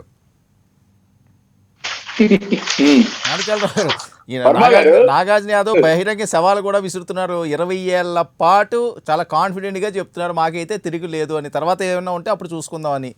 నెక్స్ట్ ఇంకోటి, సింగిల్గా వెళ్ళి గెలిచే దమ్ము ధైర్యం ఉంటే ఎవరన్నా రావాలి మాతో పోటీకి, మేము సింగిల్గానే వెళ్తాం అంటే వాళ్ళు గతం నుంచి చెప్పే డైలాగే అది, సింహం సింగిల్గానే వెళ్తుంది, వార్ వన్ సైడ్ అని. ఉంటే సింహం బోర్లోనన్నా ఉండాలి, లేకపోతే అడుగులోనన్నా ఉండాలి. మనుషులు సమాజంలో తిరగటం ఎందుకు? సమాజంలో తిరగకూడదు. వాస్తవానికి జగన్మోహన్ రెడ్డి గారు అధికారంలోకి రాకముందు మానవత్వం ఉన్నటువంటి మనిషిగా ఆయన ప్రసంగాలన్నీ విని కూడా జనం అనుకున్నారు. ఆ తర్వాత అర్థమైంది, పెద్ద పెద్ద మీటింగులో కూర్చొని పక్కన ఎవరు లేకపోయినా ఒంటరిగా ఏ విధంగా మాట్లాడుకుంటా ఉన్నారో, ఆత్మతోటి ఏ విధంగా మాట్లాడుతూ ఉన్నారో ప్రజలకు అర్థమైపోయింది. అర్థమైన తర్వాత కూడా ఇక సింగిలు, సింహాలు, ఈ డైలాగులు పెద్దగా ఉపయోగకరమైనటువంటి పరిస్థితి కాదు. ఎందుకంటే ఈ రాష్ట్రంలో పరిస్థితి జగన్మోహన్ రెడ్డి అధికారంలోకి రాకముందు ఇచ్చినటువంటి నినాదాలు ఆగాల. మేము ఎందుకు గమ్మును విన్నాం. ఆయన ఏదో చేయుతున్నారు, ఆపేరులే, మూట్లో పెట్టారు, పెద్దగా ఉపయోగం లేదు. అధికారంలోకి రాకముందు ఏమైతే మాటలు చెప్పారో అవి అట్లాగే ఉన్నాయి, సజీవంగా ఉన్నాయి, ప్రజల చెవుల్లో రింగుమంటా ఉన్నాయి. మేము రెగ్యులర్ గా చెప్పటం కాదు, రెగ్యులర్ గా అట్లాగే ఉన్నాయి. ప్రత్యేక హోదా మెడలు వంచి తెస్తామన్నటువంటి మనుషులు మెడలో కాదు కదా, కాళ్ళు చివరికి పాదాల దగ్గరికి వెళ్ళారా, లేకపోతే ఎక్కడున్నారు, లేకపోతే తెచ్చారా, ఎంతవరకు తెచ్చారా అనేది సమాధానం చెప్పాల్సినటువంటి పరిస్థితి ఉంది. నా ఇల్లు ఎక్కడే ఉంటది, నన్ను నమ్మండి మహాప్రభు అని 100 మందితోటి మాట్లాడించి రాజధాని ఇక్కడే ఉంటదని చెప్పారు. రాజధాని 3 ముక్కలు చేసి 3 ప్రాంతాలు చేసి గొడవలు సృష్టించినటువంటి పరిస్థితి. బాధుడే అని మాటలు చెప్పి కరెంటు ఛార్జీలు పెంచమని చెప్పి ఈ రోజు రాష్ట్ర ప్రజలు నెత్తిన బాధింది బాధకుండా పీపీఎల్ రద్దు చేయడం దగ్గర నుంచి టోప్ ఛార్జీలు పెంచడం, రెగ్యులర్ గా ఛార్జీలు పెంచడం దగ్గరికి ఏ విధంగా చేశారో అట్లాగే సజీవంగా ఉన్నాయి ఈ రోజు పరిస్థితి. ఇసుక ధర ఏ విధంగా పెరిగింది, నిత్యావసర ధర ఏ విధంగా పెరిగింది, సజీవంగా ఉన్నాయి. రెగ్యులర్ గా చెప్పేదని చెప్పేసి వాళ్ళు అనవచ్చు, రెగ్యులర్ గా ఉన్నాయి, ఇంకా పెరుగుతున్నాయి. ఆర్థికంగా రాష్ట్రం దివాలా తీసినటువంటి పరిస్థితి ఉంది. పక్కన ఉన్నటువంటి శ్రీలంక దేశంతో ఈ రోజు ఆంధ్రప్రదేశ్ లో ఉన్నటువంటి రాష్ట్ర పరిస్థితి కంపేర్ చేస్తా ఉన్నారు. నిపుణులందరూ కూడా కంపేర్ చేస్తా ఉన్నారు. ఇక మేము గెలిచాము, మేము తొడలు కొట్టుకున్నామంటే మీరు ఎలాంటి ఎన్నికలు జరిపారు? నిజంగా కనుక మీరు సక్రమైనటువంటి పద్ధతిలోనే హామీలు ఇచ్చి ఆ హామీలు కనుక సక్రంగా నెరవేర్చుంటే ఎన్నికల్లో సక్రంగా ఎన్నికలు నిర్వహించేవాళ్ళు. దౌర్జన్యాలతో గెలిచినటువంటి ఎన్నికలు కూడా ఒక గొప్ప ఎన్నికలుగా మీరు చెబుతా ఉన్నటువంటి పరిస్థితి. ఇక మీరు కేసుల గురించి మాట్లాడుతూ ఉన్నారు. జగన్మోహన్ రెడ్డి గారంట కోర్టులో ఏదో వేసారంట, మనోడు చెబుతా ఉన్నాడు. తొందరగా తీర్పు రావాలని చెప్పేసి రాశాడంట. ప్రతి శుక్రవారం కోర్టుకి నేను రాలేదు మహాప్రభు. దాదాపు 66 కోట్లు ఎంత అవుతాయి, 60 లక్షలు 6 కోట్లు సబ్జెక్ట్ కరెక్ట్ చేయండి అని చెప్పేసి మాట్లాడి ఒక్కరోజు కూడా కోర్టుకి వెళ్లకుండా ఉన్నటువంటి పరిస్థితి. ఢిల్లీకి వెళ్ళి ఇప్పటికీ అనేక సార్లు ఢిల్లీకి వెళ్ళి ఒక్క రోజు కూడా నేను ప్రధానమంత్రి తోటి ఈ విషయం మీద ప్రెస్ మీట్ పెట్టాను. ప్రధానమంత్రి గారు దీనికి సానుకూలంగా స్పందించారు, లేకపోతే దీనికి మిశ్రమ స్పందన వచ్చింది, దీన్ని ఇమీడియట్ గా చేస్తారన్నాడని ఒక్క రోజు కూడా ప్రెస్ మీట్ పెట్టినటువంటి పరిస్థితి. కొన్ని అయితే వీళ్ళు అర్జీలు ఇచ్చామని చెబితే ఆ అర్జీలు ఇవ్వలేదని స్వయాన కేంద్ర మంత్రులు మాట్లాడేటువంటి పరిస్థితి. ఎక్కడ అమరావతి గురించి కానీ పోలవరం గురించి కానీ అర్జీలే ఇవ్వలేదని స్వయాన కేంద్రంలో ఉన్నటువంటి మంత్రులు మాట్లాడినటువంటి పరిస్థితి, వీళ్ళ యొక్క అబద్ధాలు కోరుతానని బయటేసినటువంటి పరిస్థితి ఈ రోజు కనపడతా ఉంది. ఇలాంటి వాళ్ళు రేపు ఎన్నికల్లో మేము బ్రహ్మాండంగా గెలుస్తామంటే నిజమే, ప్రజల దగ్గరికి వెళ్ళండి. ఎందుకంటే ఇసుక పాలసీ తీసుకొచ్చాము, మద్యపాన నిషేధం అంటే రేట్లు పెంచడం ద్వారా డబ్బులు గుంజటం, మా కల్తీ సారాన్ని తీసుకురావటం, కాబట్టి ఇదే మద్యపానం అని చెప్పేసి మీరు ప్రజల దగ్గరికి వెళ్ళండి. ప్రజలు సమాధానం చెప్తారు కదా, ఖచ్చితంగా చెప్తారు. కరెంటు ఛార్జీలు ఎక్కడ పెంచమన్నారు, పెంచకుండా ఉండటం అంటే ఇదే అని చెప్పేసి మీరు ప్రజల దగ్గరికి వెళ్ళండి, ప్రజలు సమాధానం చెప్తారు. కోవిడ్ డబ్బులు కూడా కేంద్రం నుంచి వచ్చినట్లు ఏ విధంగా వాడుకున్నారో ప్రజలు చెప్తారు, సిద్ధంగా ఉన్నారు. మీకు ఒకే ఒక్క మార్గం, ఆ మార్గాన్ని కూడా మీరు రెడీ చేసుకున్నట్టుకున్నారు. మీ పత్రికలో రోజు వస్తుంది. మీ పత్రిక అని చెప్పేసి మీరు ఒప్పుకున్నందుకు చాలా ధన్యవాదాలు. ఎందుకంటే అది రోజు కొంచెంగా విషయాన్ని ఎక్కిస్తా ఉన్నారు. మిగతా ఎవరు చదవరు ఆ పేపరు.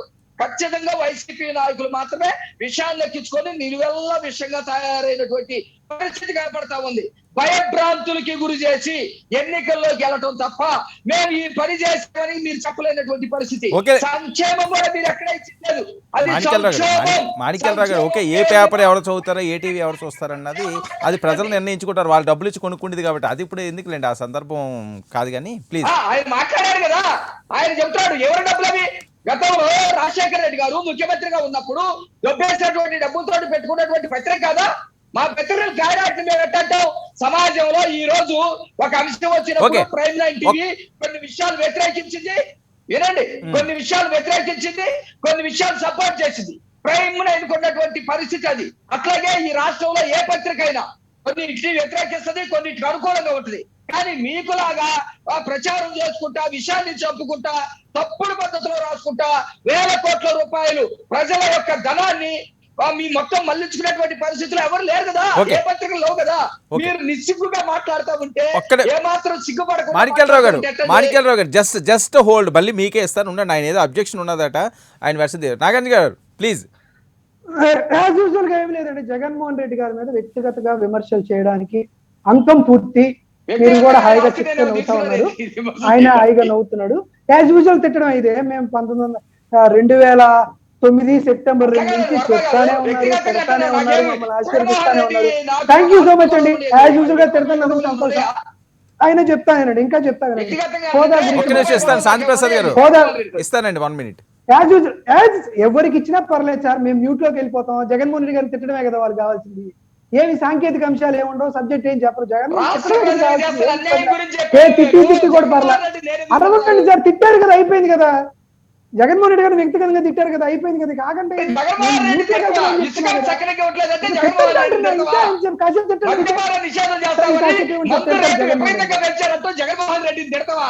అమరావతి ఇక్కడే ఉంటుందని దండాలు పెట్టి దాస్కాలు పెట్టారు.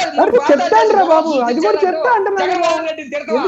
ఢిల్లీకి వెళ్ళినటువంటి ప్రతిసారి మీ సొంత విషయాలు మాట్లాడుకుంటున్నారేమో కానీ ప్రజలకు సంబంధించినటువంటి విషయాలు మీరు ఏం చెప్పట్లేదంటూ జగన్మోహన్ రెడ్డి తిడతావా? ఎట్లా అవుతుంది జగన్మోహన్ రెడ్డి తిడతాం?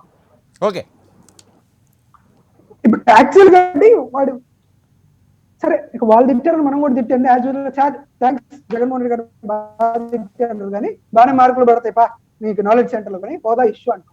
ఆంధ్రప్రదేశ్ రాష్ట్రానికి హోదా ఇవ్వండి అని మీకు ఎవరన్నా సాక్ష్యం లేఖలు మీకు రాశారా? బ్రహ్మాండమైన మార్కులు పడతాయి. వినండి సార్, నీకు మళ్ళీ మార్కులు పెట్టండి పడతాయి. అంటున్నా, మీరేసుకోవటమే కదా. మళ్ళీ మార్కులు పెట్టండి అనేది అంటున్నా. మీరేసుకోవటమే. మీ వందలు నాలెడ్జ్ పడతాయి. సెంటర్ లో వేసుకోండి. మీకు మార్కులు పడతాయి. జగన్మోహన్ రెడ్డి గారిని ఇంకాసేపు ఎక్కువసేపు తిట్టండి, కానీ నన్ను మాట్లాడేవాడు. తిట్టారు కదా, మీకు మార్కులు ఎక్కువ మీరు పడుతున్నాయి రాష్ట్ర అంటున్నారు ప్రజల్ని మాణిక్యాలరావు గారు. సర్వనాశనం చేస్తే మీకు సాక్షి మీరు పత్రిక తిట్టారు కదా, మీకు లేకపోతే మార్కులు ఎక్కువ యూట్యూబ్ పడుతున్నాయి, మార్కులు మాట్లాడండి. పడతాయి. మాకు అట్లేం ఉండదు. ఓకే ఓకే ఓకే అరే అయిపోయింది కదా, మీరు యాజ్ యూజువల్ గా తిట్టడం. జగన్మోహన్ రెడ్డి గారిని తిడతారు, ప్రస్తుతానికి పవన్ కళ్యాణ్ గారు కాస్త అరే, దగ్గరగా ఉంటున్నారు జగన్మోహన్ కాబట్టి రెడ్డి ఆ లేకపోతే ఆయన కూడా తిట్టింది. తిడతారు. రాష్ట్ర ప్రజలు మన మీరు తిట్టడమే చేస్తున్న పని కదా, ద్రోహం. కాసేపు మాకు టైం ఇవ్వాలి. లేకపోతే జగన్మోహన్ రెడ్డి సబ్జెక్ట్ గారిని కాకుండా ఓకే, ఎక్కువ ఓకే. నేను తిట్టుకోండి. తిట్టలేదు. మంత్రి పదవి ఓకే, వచ్చిన మాణిక్యాలరావు గారు. మీరు లేకపోతే కంట్రోల్ చేయండి. మాణిక్యాలరావు గారు ఒక్క నిమిషం. కంట్రోల్ చేస్తే సార్ వాళ్ళు ఏదన్నా చెప్తారు సార్, ఏమంటారు?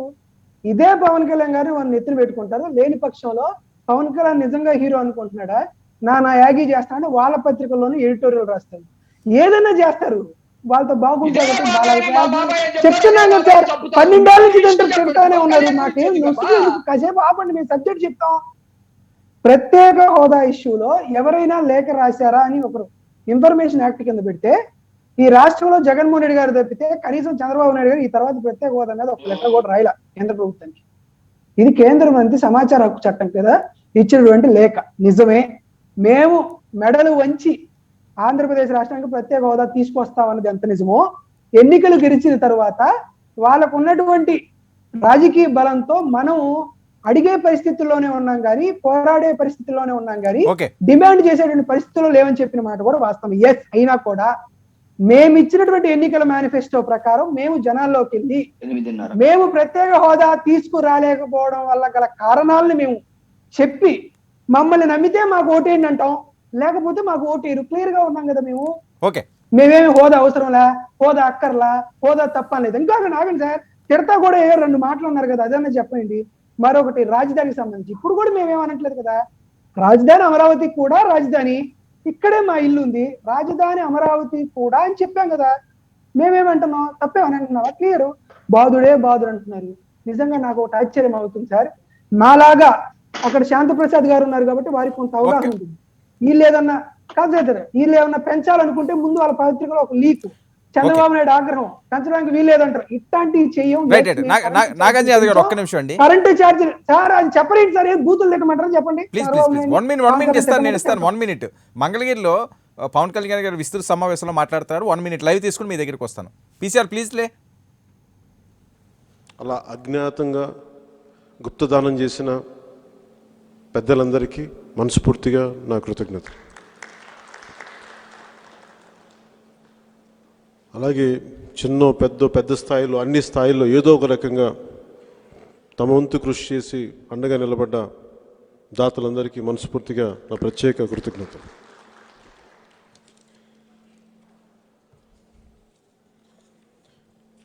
చాలా సందర్భాల్లో చాలామంది సీనియర్ నాయకులు అడిగే విధానం ఏంటంటే, నువ్వు పార్టీని ఎలా నడుపుతున్నావు అని అడుగుతారు. మన ముందు కూడా చాలా పార్టీలు వచ్చినాయి. కాంశీరామ్ గారి స్ఫూర్తితో చాలామంది వచ్చిన పార్టీలు నడిపారు. ఎందుకో ముందుకెళ్ళలేని పరిస్థితులు. దానికి కారణం అందరినీ ఏకం చేసే ఒక భావజాలంతో పాటు ఒత్తిడిని తట్టుకోగలిగే మానసిక స్థైర్యం కావాలి ఒక రాజకీయ పార్టీకి. సో ఇది 8 సంవత్సరాలుగా మనం ఒక పార్టీని నడపడం అంటే చాలా సామాన్యమైన విషయం కాదు. దాన్ని నిజంగా మనస్ఫూర్తిగా మనల్ని మనం అభినందించుకోవాలి. ఈ ప్రయాణంలో ప్రతి ఒక్కరూ చేదోడు వాదోడుగా ఉన్నందుకు, అండగా నిలబడినందుకు జన సైనికులకి, వీర మహిళలకు, మండల అధ్యక్షులకు, జిల్లా స్థాయి నాయకులకి, రాష్ట్ర స్థాయి నాయకులకి, ప్రతి ఒక్కరికి పేరు పేరున మీరు జనసేన పార్టీకి అండగా నిలబడినందుకు మనస్ఫూర్తిగా ధన్యవాదాలు తెలుపుకుంటున్నాను. ఈ సభ యొక్క ముఖ్య ఉద్దేశం మనందరం కలవడానికి, ఇందాక పెద్దలు మనోహర్ గారు చెప్పిన తీర్మానాలన్నింటికి ఒకటి మనం ముందు పెట్టడం, అలాగే మన భవిష్యత్తులో మనం ఏం చేయాలి, వీటన్నిటి మీద అందరం కలిసి ఒక ఆలోచన చేద్దాం. దాని మీద మనం ఈ మీటింగ్ ఏర్పాటు చేయడం జరిగింది. ముఖ్యంగా మొదటిది బాగా కదిలించింది నాకు కౌలు రైతులది. ప్రతిరోజు మనం ఈరోజు బతికున్నామంటే రైతు శ్రమ మీద బతికున్న వాళ్ళం మనం. రైతు లేకపోతే జీవనాధారం లేదు. అలాంటి మనందరికీ అన్నం పెట్టే రైతు ఈ రోజున వేలల్లో చనిపోతూ ఉంటే నిజంగా చాలా బాధ కలిగింది. నాకు ఎప్పుడు కూడా కష్టాల్లో ఉన్న వ్యక్తుల్ని చూస్తే నేను ముందుగా ఆలోచించేది దాని నుంచి ఏదో బావుకోవాలో లేదంటే అర్జెంటుగా దాని మీద ఓట్లు వచ్చేస్తే నేను ఆలోచించాను. ఫస్ట్ వాళ్ళకి మనం ఏం చేయగలం ఆలోచిస్తాను. ఈ రోజున భారతదేశం స్వాతంత్రం సంపాదించింది అంటే చాలా నిస్వార్థంగా వాళ్ళ జీవితాలను పణంగా పెట్టి స్వాతంత్రం కోసం పోరాటం చేస్తేనే మనం ఈరోజు ఈ స్థితిలో ఉన్నాం. ఆ మహానుభావులు త్యాగాలు వాళ్ళ గుర్తు వాళ్ళు ఎవరో కూడా మనకు తెలియదు. పెద్ద పెద్ద నాయకులు తెలియచేమో కానీ అసలు ప్రతి ఊర్లో చిన్న చితక నాయకులు ఎంతమంది నిస్వార్థంగా, ఉదాహరణకి మన పార్టీకి ఈశ్వరయ్య గారి పేరు చెప్తే తప్ప ఈరోజు మనకి మనోహర్ గారు గుర్తించే వరకు మనకు తెలియదు. మనకి అలా ఒక దేశం కోసం ఎంతమంది చేశారో మనకు తెలియదు. మనకి వాళ్ళు కనీసం గుర్తింపు కూడా నోచుకోకుండా వెళ్ళిపోయారు. సో వాళ్ళందరినీ స్ఫూర్తితోటి మనం ఏం చేయగలం ఆలోచిస్తాం తప్ప దీంట్లో ఓట్లు పడతాయి అంటే ఓట్లు పడటం, ప్రభుత్వం స్థాపించడం అది ప్రత్యేక ప్రక్రియ. అది దాంట్లో కొంతమందికి అనుభవం కావాలి, నేర్చుకోవాలి. ఇందాక మన గుంటూరు జిల్లా అధ్యక్షులు చెప్తున్నట్టుగా ప్రభుత్వం తాలూకు వైఫల్యాలను చెప్పగలగాలి. మనం ప్రజలకు ఏ పక్షానైతే మనం ఎట్లా అయితే నిలబడ్డామో మనం చేస్తున్న అండగా ప్రోగ్రామ్స్ని ప్రజలకు తెలియజేయాలి. మనం ప్రభుత్వాన్ని స్థాపించబోతున్నాం భరోసా ఇవ్వగలగాలి. ఈ పరిస్థితుల్లో మనం చెప్పుకోవడానికి ప్రతిసారి ఆ మధ్య మన మార్చి 14 సభ అయిపోయిన తర్వాత నేను ఒక మాట అన్నాను, వైసీపీ వ్యతిరేక ఓటుని చీల్చే ప్రసక్తి లేదు అని. అది నేను చాలా ఆలోచించి అన్నాను అన్నమాట. ఎందుకంటే అసలు ఆ మాట రావడానికే కారణం మీరు చెప్పాల్సింది బయట వైసీపీ నాయకులు ఎక్కువ మాట్లాడితే ఒకటే చెప్పండి, మీ వైఫల్యం వల్ల, మీ అరాచకం వల్ల, మీ దోపిడీ వల్ల మీ రాష్ట్రాన్ని శ్రీలంకలాగా చేసేసిన విధానానికి వీటన్నిటిని దృష్టిలో పెట్టుకొని వైసీపీ వ్యతిరేక ఓటును చీల్చే ప్రసక్తి లేదన్న మాట అనటానికి చాలా ఆలోచించి మాట్లాడాను. అదేదో సరదాగా పొలిటికల్ వ్యూహం, ఈ సరదాల కోసం మాట్లాడాల. అలాగే వైసీపీ నాయకులు మన గురించి జన సైనికులారా మీరు మోసపోకండి, మీరు వాళ్ళ పల్లకీలు మోయడానికి వీళ్ళ పల్లకి, మేము ఎవరి పల్లకీలు మోయడానికి మేము ఇక్కడ లేము. ఫస్ట్ వైసీపీ నాయకులు గుర్తుపెట్టుకోండి.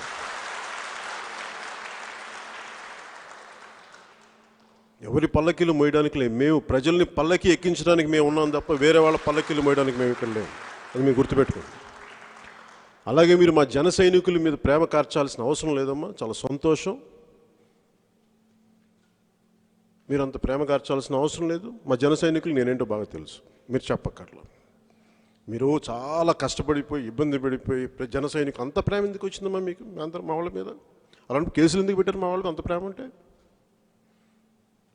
అలాగే ఈ రోజున మన సభ నుంచి వచ్చిన ప్రతి మండలం నుంచి ఎంతమంది వచ్చారు? సభ అయిపోయిన నెక్స్ట్ డే నుంచి, ఆ రాత్రికి రాత్రి నెక్స్ట్ డే నుంచి అసలు ప్రతి ఏ గ్రామం నుంచి ఏ మండలం నుంచి ఎంతమంది వెళ్ళారు? ఎస్ఐలతో సహా, సిఐలతో సహా ప్రతి ఒక్కరికి ఫోన్లు. అంటే ఎంతమంది వెళ్ళారు ఇక్కడి నుంచి? ప్రభావం ఏంటి? అంత భయం ఏంటి? మేమంటే ఎందుకు అంత భయం? మేమేం చేసామని ఒక్క ఎమ్మెల్యేని కూడా లాక్కున్నారే, మేమంటే ఎందుకు అంత భయం మీకు? ఒక్క మాటకే, ఒక్క వాక్యానికి, ఒక ఏకవాక్య తీర్మానానికి మీరు అంత భయపడిపోతారా? వైసీపీ వ్యతిరేక ఓటుని చీల్చే ప్రసక్తి లేదంటానికి మీకు ఎందుకంత భయం ఏంటి? నిజంగా మీరు ప్రజలకు మేలే చేశారు అని మీరు అనుకుంటే మాకు భయపడాల్సిన అవసరం ఏముంది? అలాగే లేని సమస్యలు నేను మాట్లాడగలనా? ఈ రోజున కౌలు రైతులు సమస్యలు మేమా సృష్టించింది? వాళ్ళ ఆత్మహత్యల కారకులు మీరు కాదా? డబ్బులు లేవు అంటారు. అసలు వైసీపీ వచ్చినప్పటి నుంచి ప్రత్యేక మాట ఏంటంటే వీళ్ళు మద్యపాన నిషేధం అని చెప్పి ఓట్లు అడిగారా మీరు? అసలు మద్యాన్ని నిషేధిస్తామని చెప్పి మద్యాన్ని ప్రత్యేక రేట్లతో ఎలా అమ్ముతారు మీరు? దానికి మళ్ళీ ఒక తప్పుడు లాజిక్, మళ్ళీ రేట్లు పెంచితే వీళ్ళు తాగరనంట. అది మరి ఎలా వింటాం అసలు? అంటే మనం భయస్థులము, బలహీనత ఉందనుకుంటారో లేదంటే నోరిప్పలు అనుకుంటారో, మరి వాళ్ళ ఇష్టానికి మాట్లాడేస్తూ ఉంటారు. మనం భరిస్తూ చూస్తూ ఉంటాం. ఈ వైసీపీ నాయకత్వానికి అర్థం కావాల్సింది, కానీ వైసీపీ పార్టీ ముఖ్యులకి ఇది కొత్త తరం, ఇది పాత తరం కాదు. ఇది ఏజ్ ఆఫ్ ఇన్ఫర్మేషన్. ఇది నేను ఎప్పుడో మా చిన్నప్పుడు ఎప్పుడో అన్నాను, 85లో నన్ను ఇలాంటి కథలు చెప్పకండి మీరు. మొన్న మీరు బాదురే బాదురు అన్న మాటకి అది జనసేన సృష్టించిన మాట కాదు, అది నేనన్న మాట కాదు, అది పార్టీలో ఎవరన్న మాట కాదు. వైసీపీ నాయకత్వమే 2018లో కరెంటు బిల్లులకి బాదురు అంటే, నేను ఆయన ఆ స్థాయిలో మాట్లాడతాను ఫస్ట్ నాకే ఆశ్చర్యం వేసింది. అంత సాగదీసి మాట్లాడతారు మాట, ఈయన కూడా ఇంత బలమైన సెటైర్ ఉందా లోపల, నాకు అప్పుడే అనిపించింది చూడగానే.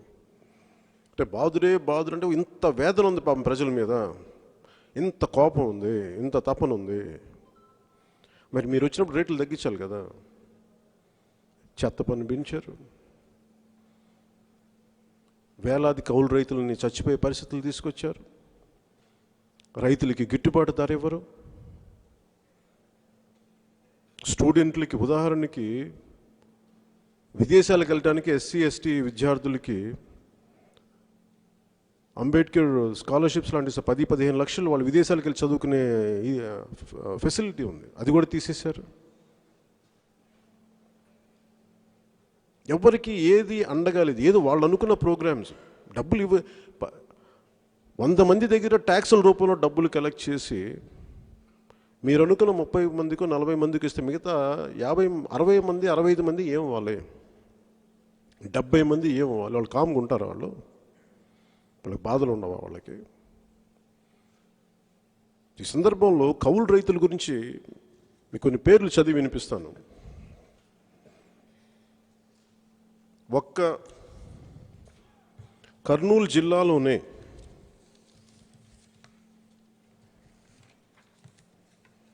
353 మంది కౌలు రైతులు చనిపోయారు. అనంతపురం జిల్లాలోనే 170 మంది కౌలు రైతులు చనిపోయారు. ఉభయ గోదావరి జిల్లాలోనే 81 మంది చనిపోయారు. మన కౌలు రైతులు అనగానే దానికి ఒక అబ్స్ట్రాక్ట్ పదం, అది వీళ్ళు ఎవరు ముఖాలు తెలియదు. పవన్ కళ్యాణ్ అంటే ఒక వ్యక్తి, ఒక పేరు, అర్హం గారు ఒక వ్యక్తి, ఈ పేర్లు తెలిస్తే మనకు వచ్చే బంధం వేరు. ఇప్పుడు కౌలు రైతులు అంటే మనందరికీ వాళ్ళు ఎవరో ఏంటో తెలియదు. ఉదాహరణకు వాళ్ళ పేరు చదువుతాను చూడండి. షేక్ నగీ సాహెబ్, అహ్మద్ బాషా, విస్లావత్ సీనానాయక్, శీలం త్రిమూర్తులు, దిన్నే లాజర్, నంద్యాల విశ్వనాథ్ రెడ్డి, కురవ తిమ్మప్ప, పల్లా నరసింహమూర్తి, బోయ రామాంజనేయులు, సప్ప లక్ష్మణరావు, అంకుల అశోక్ రెడ్డి, పెద్దింటి వీరరాఘవ, తల్లారి నరేష్, బద్వేలు వెంకటాచలం, కొలకరి బాలచంద్రయ్య, కమ్మర నీలకంఠ, చెరుకూరి కొండన్న, మేకల హరిజన లోకప్ప, రామావత్ సురేంద్ర నాయక్, దొడ్ల గంగమూర్తి, సుంకర చంద్రయ్య, పడాల సత్యనారాయణ, దొమ్మర రాజు, చింతల సూర్యం, మణికల రాజీ, పుణ్యం ముత్తయ్య. వీళ్ళందరూ కుటుంబాలు ఉన్నవాళ్ళు, బిడ్డలు ఉన్నవాళ్ళు, అందరూ సగటు వయసు 40-45 మధ్యలో ఉన్నారు. వీళ్ళల్లో అన్నం పెట్టే రైతుకి కులం చూడకూడదనడానికి కులాలు చదువుతాను విన్నాను. వీళ్ళల్లో రెడ్డి, ముస్లిం, దళితుల కులాల్లో ముఖ్యంగా మాల, మాదిగ, అలాగే కమ్మ, శెట్టి బలిజ, యాదవ, గౌడ, కొప్పిలి వెలమ, కాపు, వైశ్య, వెలమ, తూర్పు కాపు, మున్నూరు కాపు, బోయ, వడ్డెర, కురబ, గొల్ల, ఒక్కలిగ, వడ్డెర, బెస్త, రజక, దొమ్మర, కుమ్మర, దాసరి, వైశ్య. ఒక్క లిస్ట్లో ఎన్ని కులాలు ఉన్నారో చూడండి.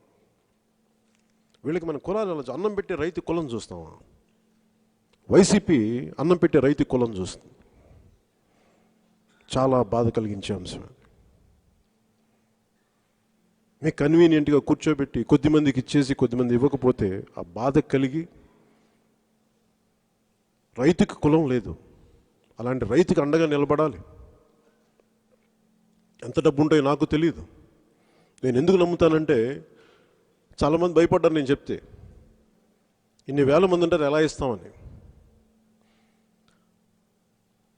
శతకోటి దరిద్రాలకి అనంత కోటి ఉపాయాలు ఉంటాయని నమ్మేవాడిని. భూదాన్ మూమెంట్ ఆచార్య వినోబా భావే తీసుకొచ్చినప్పుడు విష్ణు రామచంద్రారెడ్డి ముందస్తుగా ఒక పెద్ద జమీ ఇచ్చేశారు. అంటే మనసు ఉండి కదిలించగలిగితే డబ్బులు వస్తాయి. నేను పాటించింది ఏది నేను ఎవరిని అడగను. నేనేం నమ్ముతానంటే, ముందు కష్టాల్లో ఉన్న వాళ్ళకి అసలు మన వంతు కృషి ఏం చేద్దాం. ఎప్పుడు నేను వస్తాను, ఎప్పుడు 24లో మేము వస్తాం. వచ్చేటప్పుడు మీరు బతికుండాలి కదా, మీ బిడ్డలు బాగుండాలి కదా. ఈ మనం ఇచ్చే ₹1,00,000 అద్భుతాలు జరిగితే నేను నమ్మట్లా. అది ₹1,00,000 కాదు. మీరు బాగుండాలని మా ఆకాంక్ష. మీ బిడ్డలు బాగుండాలి, చనిపోకూడదు. మీ కన్నీళ్లు తొడవగలిగితే, వచ్చే కన్నీరు ఒక్క చుక్క తొడవగలిగితే మా జీవితం ధన్యమైనట్టు. దానికోసమని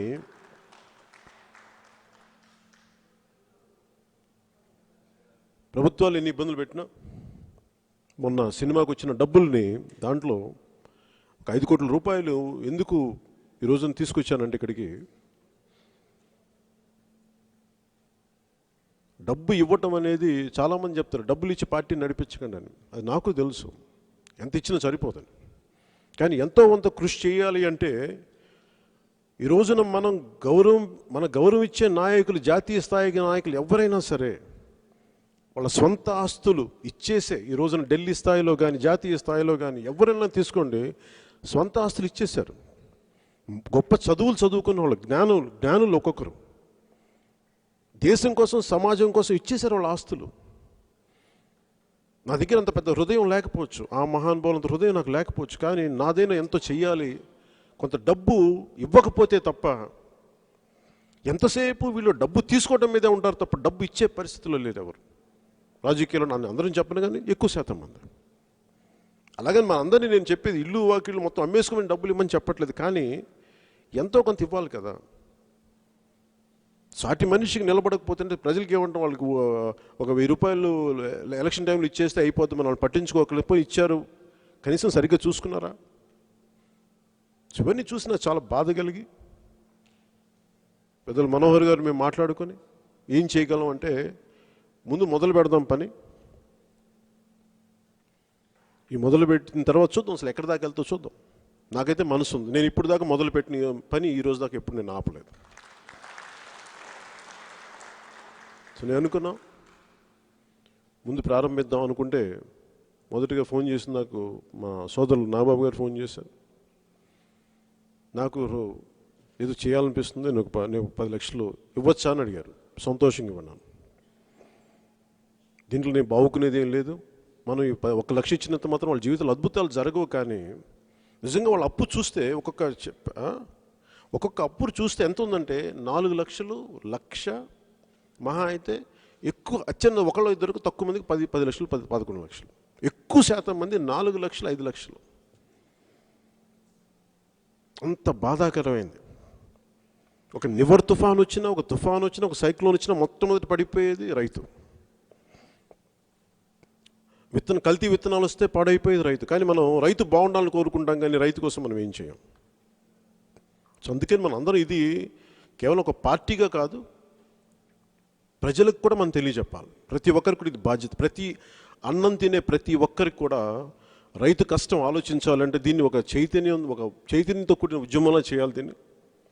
అందుకని ఈరోజు ఈ నెల 12న అనంతపురంతో మొదలుపెట్టి నా కోరిక కనీసం ఒక 30 మంది కన్నా ఇవ్వాలని. లాజిస్టిక్స్ అన్నీ చూసుకొని, ఎందుకంటే దూర భారాలు ఉంటాయి, అన్నీ చూసుకొని సమయం అన్నీ చూసుకొని కనీసం ఒక 30 మంది కన్నా దాన్ని అందించాలి 12వ తారీఖున, ఆ 2 రోజుల్లో అనుకుంటాం. అలాగే జన సైనికులకు కూడా, వీర మహిళలు ప్రతి ఒక్కరికి మీరు చెప్పాల్సింది, పోలీసులు ఎవరు ఫోన్ చేసినా, ఎవరు బెదిరించినా మీరు అండగా నిలబడండి. పోలీసులు మనం ఎంతమంది ఉన్నాం, మీ క్యాడర్ ఎవరు, వాళ్ళకి అడిగే హక్కు లేదు. అది ఇందాక నానాజీ గారు చెప్పినట్టుగా అలా అడిగితే మీ నాన్నగారు మీకు ఎంత ఆస్తి ఇచ్చారు, మీ కుటుంబంలో ఎంతమంది ఉన్నారు, వాళ్ళ ఆస్తుల వివరాలు అవి కూడా అడగాల్సి వస్తుంది. అందుకని దయచేసి ఈ సందర్భంగా చెప్తున్నాం, ప్రభుత్వ శాఖలందరికీ కూడా 24లో రాని ప్రభుత్వం కోసం ఈరోజు మీరు తపన పడకండి. దయచేసి మనస్ఫూర్తిగా చెప్తున్నాను, ఈ రోజున వచ్చే ఎన్నికల్లో వైసీపీ రావట్లేదు, వచ్చే ఎన్నికల్లో వైసీపీ ప్రభుత్వం రావట్లేదు, ఖచ్చితంగా రాదు. రేపు పొద్దున మీరు నన్ను తిట్టుకోండి, గింజుకోండి, ఏదన్నా మాట్లాడుకోండి, కానీ నేను చెప్తున్నాను మీకు ఈ రోజున, మీరు చేసిన అరాచకాలకి, మీరు చేసిన విధ్వంసానికి, మీరు రాష్ట్రాన్ని 25 సంవత్సరాలు వెనక్కి తీసుకెళ్ళిన దానికి ఖచ్చితంగా మీకు ఇంకోసారి ఓట్లు అడిగే హక్కు మీకు లేదు. అలాగే వైసీపీ ఓటుని చీల్చే ప్రసక్తి లేదనడానికి మన నాయకుల్లో కూడా కొంతమంది మరి భిన్నమైన అభిప్రాయాలు వినిపిస్తూ ఉన్నాయి. మేము అలాంటి భిన్నమైన అభిప్రాయాలు చెప్పే అందరికీ ప్రతి ఒక్కసారికి నేను వినయంగా తెలియజేసుకుంటుంది, వ్యూహం నాకు వదిలేసేయండి ప్లీజ్, నాకు వదిలేండి వ్యూహం. ప్రజల్ని పల్లకి ఎక్కించడానికి ఉన్నాను తప్ప ఎవరినో పల్లకి ఎక్కించడానికి లేనది నమ్మండి.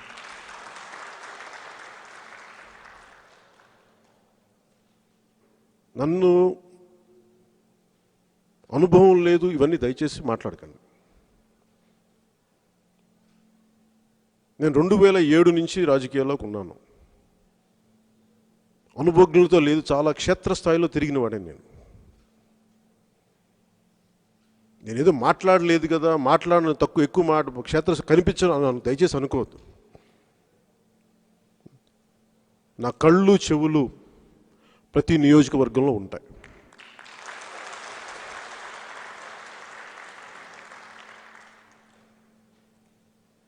సోషల్ మీడియాలో మాట్లాడేది మీకు నాకు అన్నిటికంటే కూడా నాకు చాలా సోషల్ మీడియాలో చాలా బలమైన టీం ఉంది నాకు.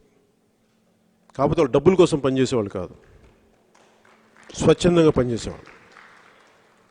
సో నేను ఈ రోజున చెప్తున్న ఈ టీం అందరూ కూడా 2014కి వచ్చిన వాళ్ళు కాదు, 2007 ఇంటర్నెట్ వచ్చిన కొత్తల్లో ఐటీ అంటే ఇంకా పరిపక్వత లేని దశలో ఐటీ గురించి వెళ్ళిన ముందుకు తీసుకెళ్ళిన వ్యక్తులు, అలాంటి వ్యక్తులు అన్ని ఏరియాల్లో వాడు నా మనుషులు ఉన్నారు. సో అందుకని నాకు సోషల్ మీడియాలో ఏం జరిగినా, మనం ఏం కామెంట్స్ చేసినా నాకు అన్నీ నాది దృష్టికి వస్తుంది. నేను ఒకసారి ఎందుకు కామ్గా ఉంటానంటే, ఒకసారి నా మీద కోపం ఉంటుంది, నా మీద అలగకపోతే ఎవరి మీద అలుగుతారు, నన్ను తిట్టుకున్నా పర్లేదు, మన వాళ్ళు అర్థం చేసుకుంటారు అనుకుంటా, కానీ మరీ స్థాయి దాటి మటుకు దయచేసి మాట్లాడకండి. అలాగే ప్రతి నియోజకవర్గం, ప్రతి జిల్లా స్థాయి సమీక్షలు చేస్తాను. మన ప్రభుత్వం, నేను ఒక మాట చెప్పాను అంటే రాష్ట్ర బాధ్యత తీసుకుంటాం జనసేన అంటే చాలా ఆలోచన చెప్పాను, చాలా ఆలోచన చెప్పాను. నా మీద ఎలాంటి ఒత్తిడికైనా సరే, ఎలాంటి పరిస్థితులకైనా సరే నేను నిలబడడానికి సిద్ధంగా ఉండే మాట్లాడుతున్నాను. 4 దశాబ్దాలున్న పార్టీ అనుభవజ్ఞులు కూడా వైసీపీ దాష్టీకానికి విలవిల్లాడిపోయే పరిస్థితుల్లో నేను ఇంత బలంగా నిలబడ్డానంటే మీరు అర్థం చేసుకోవాల్సింది, నేను అన్నిటికీ ఎదుర్కోవడానికి సిద్ధంగా ఉన్నానని అర్థం. అలాగే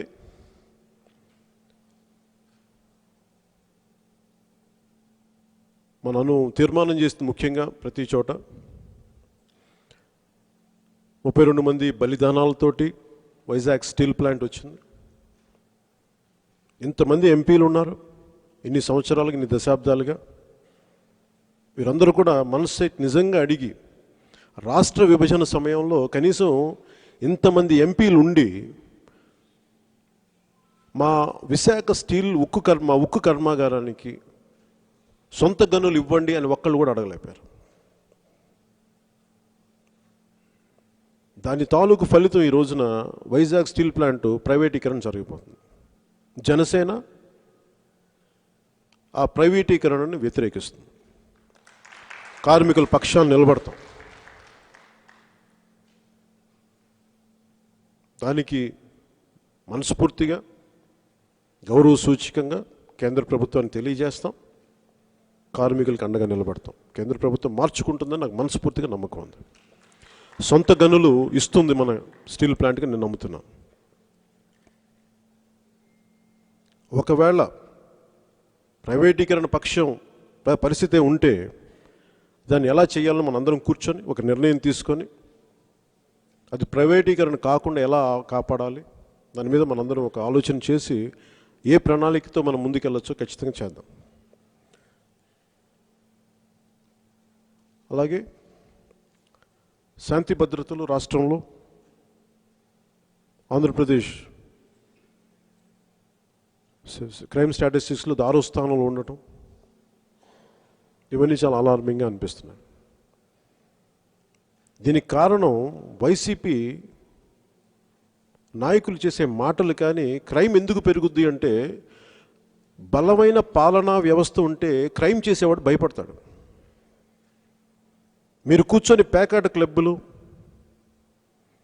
చక్కటి నృత్య కార్యక్రమాలు చేస్తే దాని తోడు ఎవరన్నా ఇది ఏంటి అంటే మీరు బయటకు వచ్చి రౌడిజం చేస్తే యాంటీ సోషల్ ఎలిమెంట్స్కి అది ఆలవాలం అయిపోతుంది.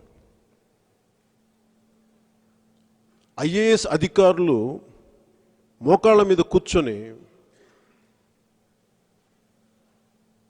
రాష్ట్ర నాయకత్వానికి లొంగిపోతే వెన్నెముకలు ఉంచేస్తే సో ప్రభుత్వం పనిచేయట్లేదని అర్థం.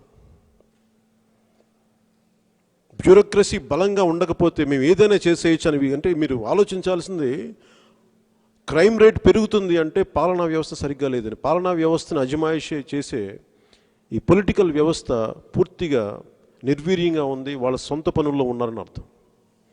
ఇలాంటి పరిస్థితుల్లో బలమైన ఈ నేరాలను అరికట్టే పోలీసింగ్ ఉండాలి. అందుకని దాన్ని మనం తీర్మానం చేసుకున్నాం. దాని తర్వాత ముఖ్యంగా రేట్లు పెరిగిపోతూ ఉన్నాయి. కరోనా, లాక్డౌన్స్, వీటన్నిటి మీద మనం భారతీయ జనతా పార్టీతోటి పెద్దలతోటి నాకు అందరితోటి గౌరవం ఉంది, ఎప్పుడు కానీ అన్ని పాలసీలు కూడా మనకి ఇబ్బందులు చెప్పుకుంటాం, ఖచ్చితంగా చెప్పుకుంటాం. అలాగే ఈ రోజున కేంద్ర ప్రభుత్వం దృష్టికి, కేంద్ర నాయకత్వం దృష్టికి I'm appealing to central leadership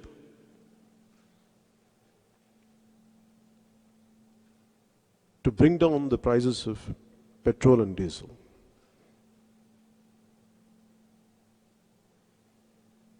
On average, a commoner is really suffering a lot. I appeal to central government to consider to bring down the prices of petrol and diesel. సగటు మనిషి బతకాలంటే పెట్రోల్ ఈ ధరలు పెరిగిపోతే ప్రతిదీ పెరిగిపోతూ ఉన్నాయి. నిత్యావసర వస్తువులు పెరిగిపోతూ ఉన్నాయి. వీటిని ఎంతో కొంత కంట్రోల్ నియంత్రించకపోతే మటుకు చాలా ఇబ్బందికరమైన పరిస్థితి వస్తుంది. అంటే మనం ఎవరితోనైనా సరే పొత్తులో ఉన్నాం కదా అని చెప్పి ఒక మాట చెప్పడానికి భయపడాల్సిన అవసరం లేదు. ఖచ్చితంగా వింటారు. దయచేసి అది మీరు అర్థం చేసుకోవాలి. నాకు ఆ భయాలు లేవు.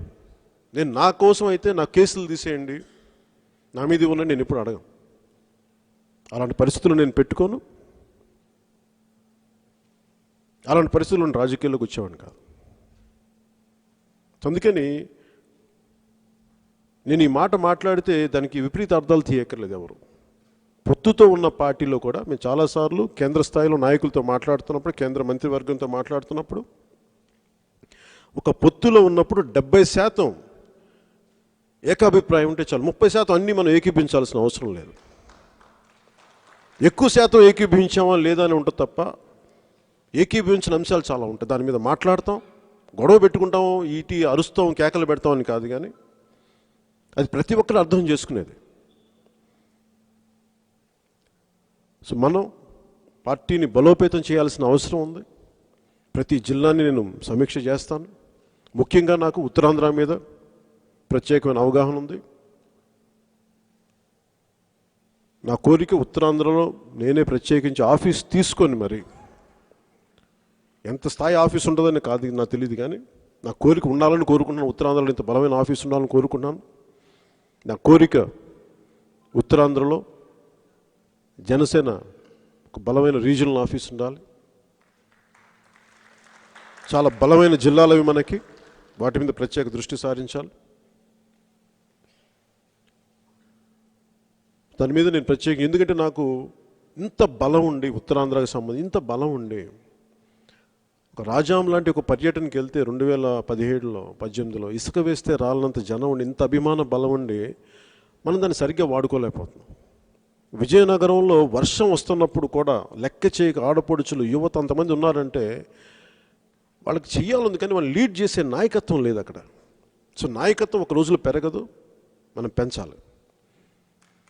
అక్కడ ధైర్యం లేకపోతే, నేను ఎందుకు ఉత్తరాంధ్రలో నేను తీసుకుంటానని మాట్లాడుతున్నానంటే అక్కడ ధైర్యం లేదని నాకు అర్థమవుతుంది. కొంత సంకోచిస్తున్నారు అందరూ. అందుకే నేను ఉత్తరాంధ్ర మీద ప్రత్యేకంగా నేను దృష్టి సారిస్తాను. నేను వచ్చి కూర్చుంటాను ఉత్తరాంధ్రకి.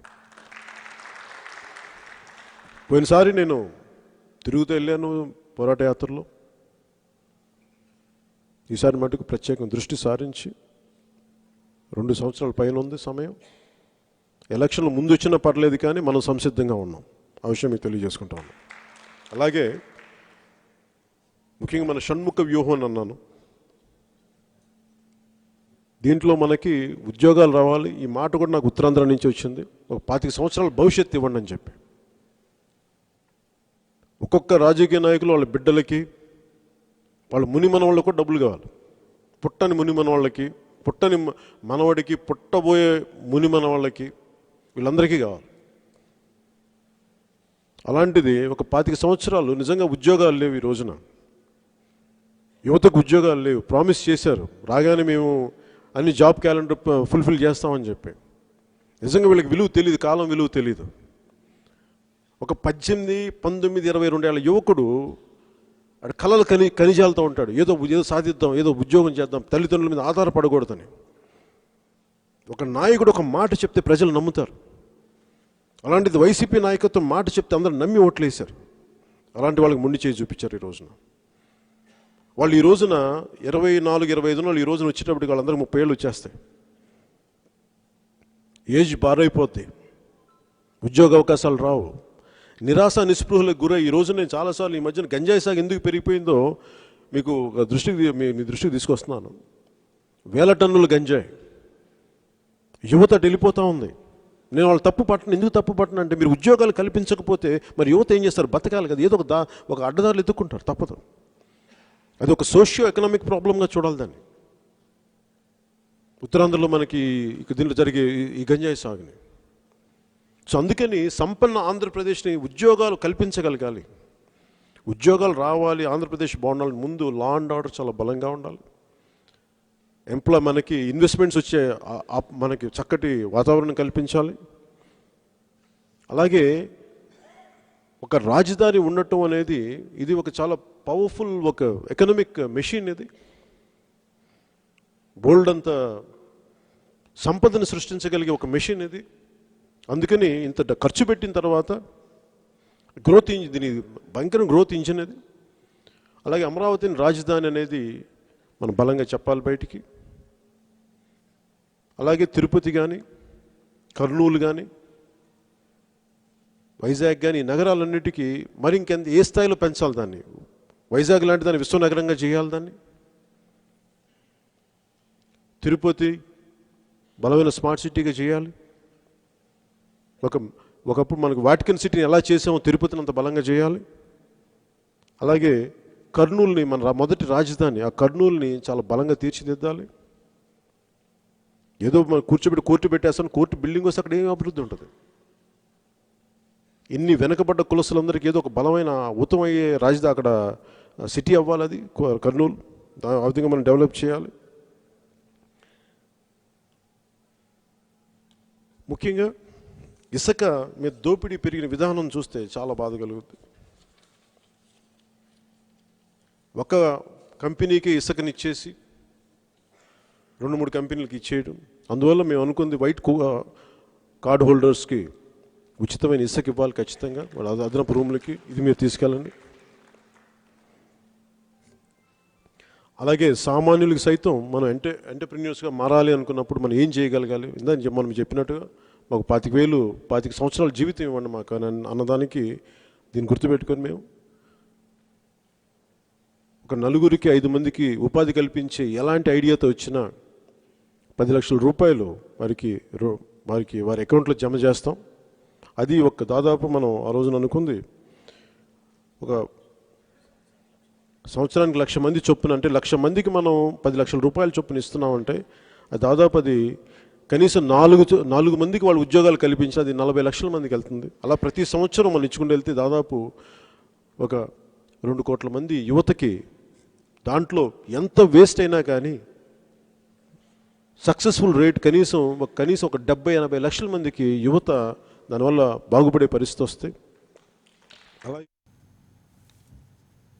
రైట్, ఇది పవన్ కళ్యాణ్ గారు దిశ నిర్దేశం చేస్తున్నారు. ఈరోజు విస్తృత సమావేశంలో చాలా అంశాలు ప్రస్తావించడం జరిగింది. నాగార్జున యాదవ్ గారు వినపడుతుందండి? రైట్, నాగార్జున యాదవ్ గారు, పవన్ కళ్యాణ్ గారు చాలా అంశాలు ప్రస్తావించడం జరిగింది. ఓట్లు చీల్చడం అంశం దగ్గర నుంచి బాధ్యత అంతా కూడా తన మీద వదిలేయమని ఆయన మాట్లాడిన పరిస్థితి. సార్ మాకు ఒక 5 నిమిషాలు టైం ప్లీజ్.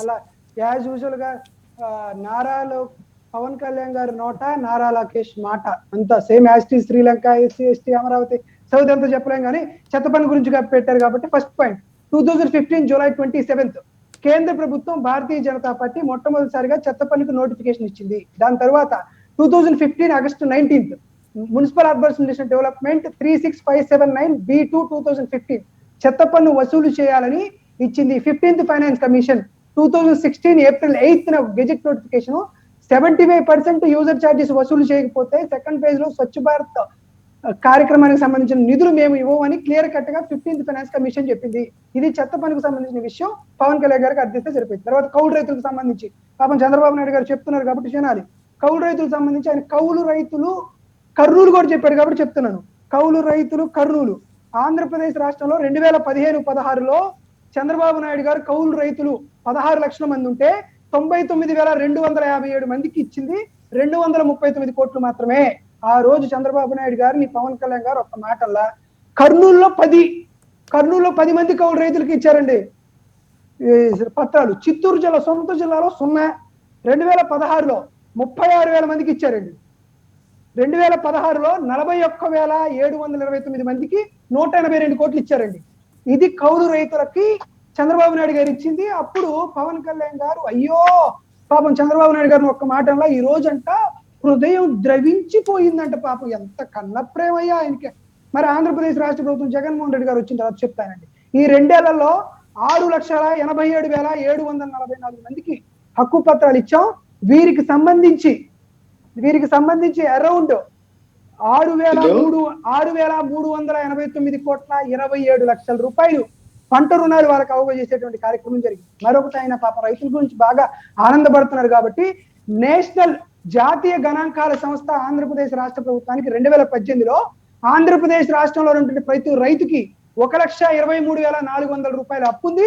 భారతదేశంలో 92.9% అప్పులు ఉన్నటువంటి ఏకైక రాష్ట్రం ఆంధ్రప్రదేశ్ రాష్ట్రం అని కేంద్ర ప్రభుత్వం సిఫార్సు చేసినప్పుడు పవన్ కళ్యాణ్ గారు ఎక్కడున్నారో చెప్పాల్సింది. తర్వాత దీనికి సంబంధించి కౌలు రైతుల్ని ఎగ్జామిన్ చేయడానికి ఆంధ్రప్రదేశ్ రాష్ట్రం ఏపీ పంట సాగుదారుల హక్కు చట్టం 2019 తీసుకొచ్చింది.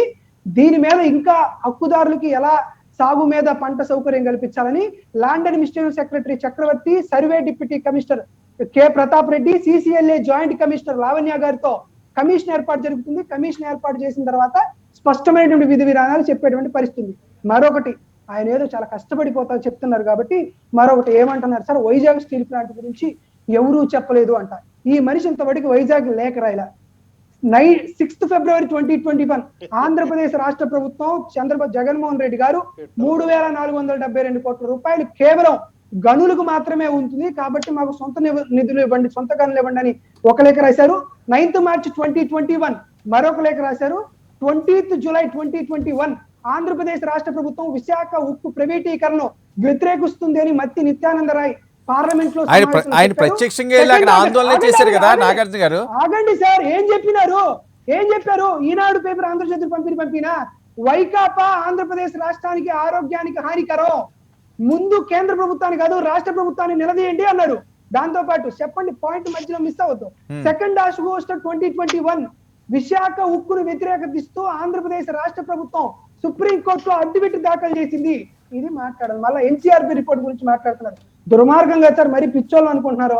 2017 లో వచ్చినటువంటి ఏది చంద్రబాబు నాయుడు గారు పవన్ కళ్యాణ్ గారు కలిసినప్పుడు 2017 ఇచ్చినటువంటి నేషనల్ క్రైమ్ రిపోర్ట్ బూజో వార్షిక నివేదిక ప్రకారం ఉమెన్ హరాస్మెంట్ లో 1st place, old age homes లో 4th ప్లేస్, ఎస్సీ మీద 5th ప్లేస్, హ్యూమన్ ట్రాఫిక్ లో 7th ప్లేస్ ఉంటే ఆ రోజు చంద్రబాబు నాయుడు గారిని ఒక మాట అంటారు. ఎస్ చెప్తాను, ఆగండి, కాసేపు ఆగండి సార్. ఎన్సీఆర్బీ రిపోర్ట్ మొన్న వచ్చింది 2020 ఎన్సీఆర్బీ రిపోర్ట్ లో ఆంధ్రప్రదేశ్ రాష్ట్రం గడిచిన సంవత్సరం కంటే 15% నేరాలు తగ్గాయి, హత్యలు 2% తగ్గాయి, ఉమెన్ అట్రాసిటీ లో 4% తగ్గాయి, ఎస్సీ ఎస్టీ లో 3% తగ్గాయి, కిడ్నాప్లు 18% తగ్గాయి, రోడ్ యాక్సిడెంట్స్ 13% తగ్గాయి, దొంగతనాలు 2%, దోపిడీలు 24%, చోరీలు 16.6% తగ్గిందని national crime report of bureau investigation ఇచ్చినటువంటి రిపోర్టులు కేంద్ర ప్రభుత్వం దాఖలు చేసినటువంటి రిపోర్టులు సార్. ఈ రోజు ఈ పెద్ద మనిషి తీసుకొచ్చి చంద్రబాబు నాయుడు గారికి చెంచాగిరి చేయండి. ఈ రోజు మేము అడుగుతున్నాం, మాకెందుకయ్యా జన సైనికులు మీరు పల్లకిలు ఎవరి మోస్తే మాకెందుకు సార్? ధైర్యంగా సవాల్ విసురుతున్నాం. దమ్ము ధైర్యం అంటే రేపే మేము కలిసి వస్తున్నాం అని చెప్పండి, మీ అంతు చూస్తాం మేము. అన్ని అబద్ధాలు ఇంకా చాలా ఉన్నాయి సార్, ఇంకా చాలా ఉన్నాయి. ఎందుకు కరెక్ట్ చెప్తా అంటారు? అతను ఏమీ లేకుండా నోటుకొచ్చినట్టు మాట్లాడి నారా లోకేష్ చెప్పి ఎన్ని చెప్పకపోతే ఇవన్నీ లెక్కలు. కాసేపు టైం ఇచ్చి ఉంటే ఇంకా ఆయన చెప్పిన సగం వాటిల్లో సగం తప్పులు. ఇవన్నీ రికార్డులు. ఇవన్నీ కాకుండా కూడా శాంతప్రసాద్ గారు, అక్కడ ఉన్నటువంటి మాణిక్యాలరావు గారు యాజ్ యూజువల్ గా జగన్మోహన్ రెడ్డి గారి నామస్మరణం చేస్తూ జగన్మోహన్ రెడ్డి గారిని తిడుతూ ఉంటే మళ్ళీ మేము మ్యూట్ లోకి వెళ్తాం. ప్రజలు అర్థం చేసుకోండి అయ్యా, September 2, 2009 కాడి నుంచి వీళ్ళు తిడుతూనే ఉన్నారు సార్. ఒక్క పాయింట్ సార్, ఈ మనిషి ఏమంటున్నాడంటే నేను 8 ఏళ్ళు పార్టీ పెట్టా, 8 ఏళ్ళు పార్టీ పెట్టి నువ్వే గెలవలేదే. నాగార్జున గారు వాళ్ళు కూడా మాట్లాడినండి, ఒక్క నిమిషం. వాళ్ళు ఏం చెప్తారో వినాలి కదా. చాలా చాలా చెప్పారు అంశాలు. నేను సాధ్యప్రసాద్ గారు మీరు వినాలండి. మీరు మాట్లాడినప్పుడు వాళ్ళు విన్నప్పుడు వాళ్ళు మాట్లాడినప్పుడు మీరు వినాలి కదా. మీరు మ్యూట్ లోకి వెళ్తే ఎలాగా? సాధ్యప్రసాద్ గారు నేను అడుగుతుంది వర్మ గారు, ఇప్పుడు మా సోదరుడు యాదవ్ గారు మ్యూట్ లోకి వెళ్తున్నాడు కాబట్టి కూసేపు దయచేసి మ్యూట్ లోకి వెళ్ళవయా అని అడుగుతున్నాను, రిక్వెస్ట్. ఓకే. ఇకపోతే మా సోదరుడు, మాకు చిన్నప్పుడు ఈ డిజిటల్ రికార్డింగ్ లేనప్పుడు హెచ్ఎంవి రికార్డింగ్లు ఉండే. హిజ్ మాస్టర్ వాయిస్ అని ఒక ఈ పాటలు పాడేదాని ముందు ఒక కుక్క బొమ్మ ఉంటుంది, అది మాట్లాడుతుంటది.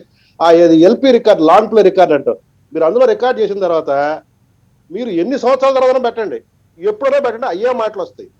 వైసీపీ వాళ్ళు కూడా హిజ్ మాస్టర్ వాయిస్. ఆ కుక్క బొమ్మ ఇప్పుడు పవన్ కళ్యాణ్ అండి, ఆ కుక్క బొమ్మ పవన్ కళ్యాణ్.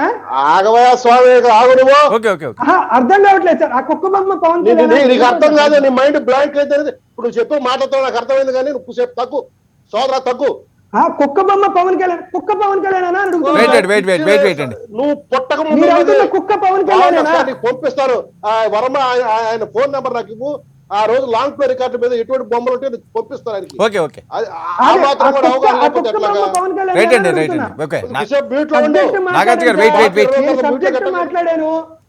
సేపు మ్యూట్ లో ఉండు.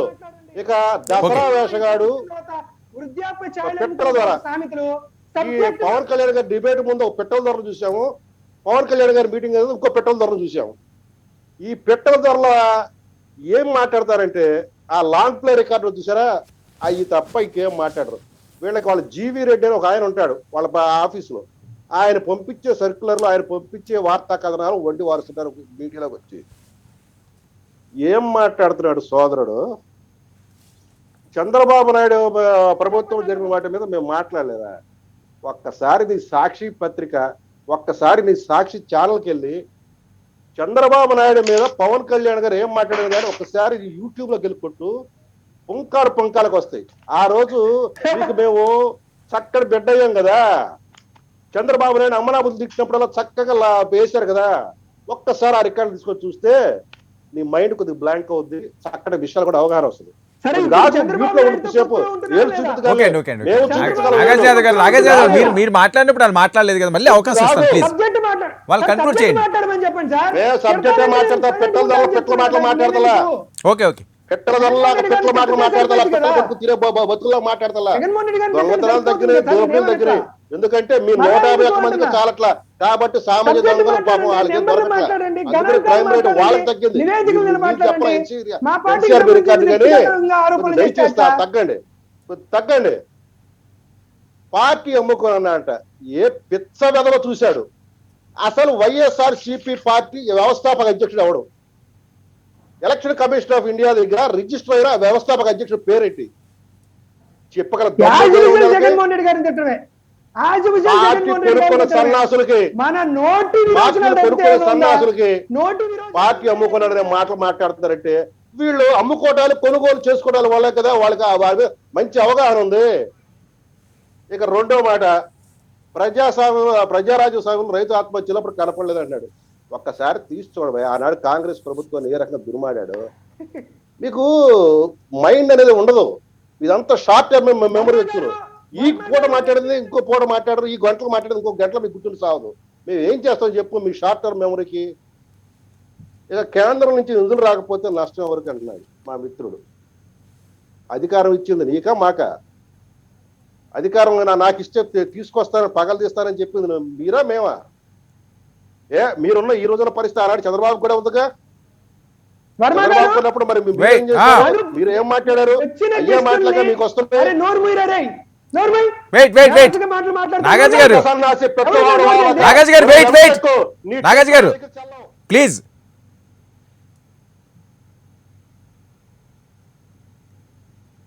ప్లీజ్ దయచేసి పర్సనల్ గా వెళ్ళకండి ప్లీజ్. సబ్జెక్ట్ మీద మాట్లాడండి ప్లీజ్. మాటలు కన్ఫైర్ అవ్వమనండి. నాగార్జున గారు నాగార్జున గారు నాగార్జున గారు ప్లీజ్.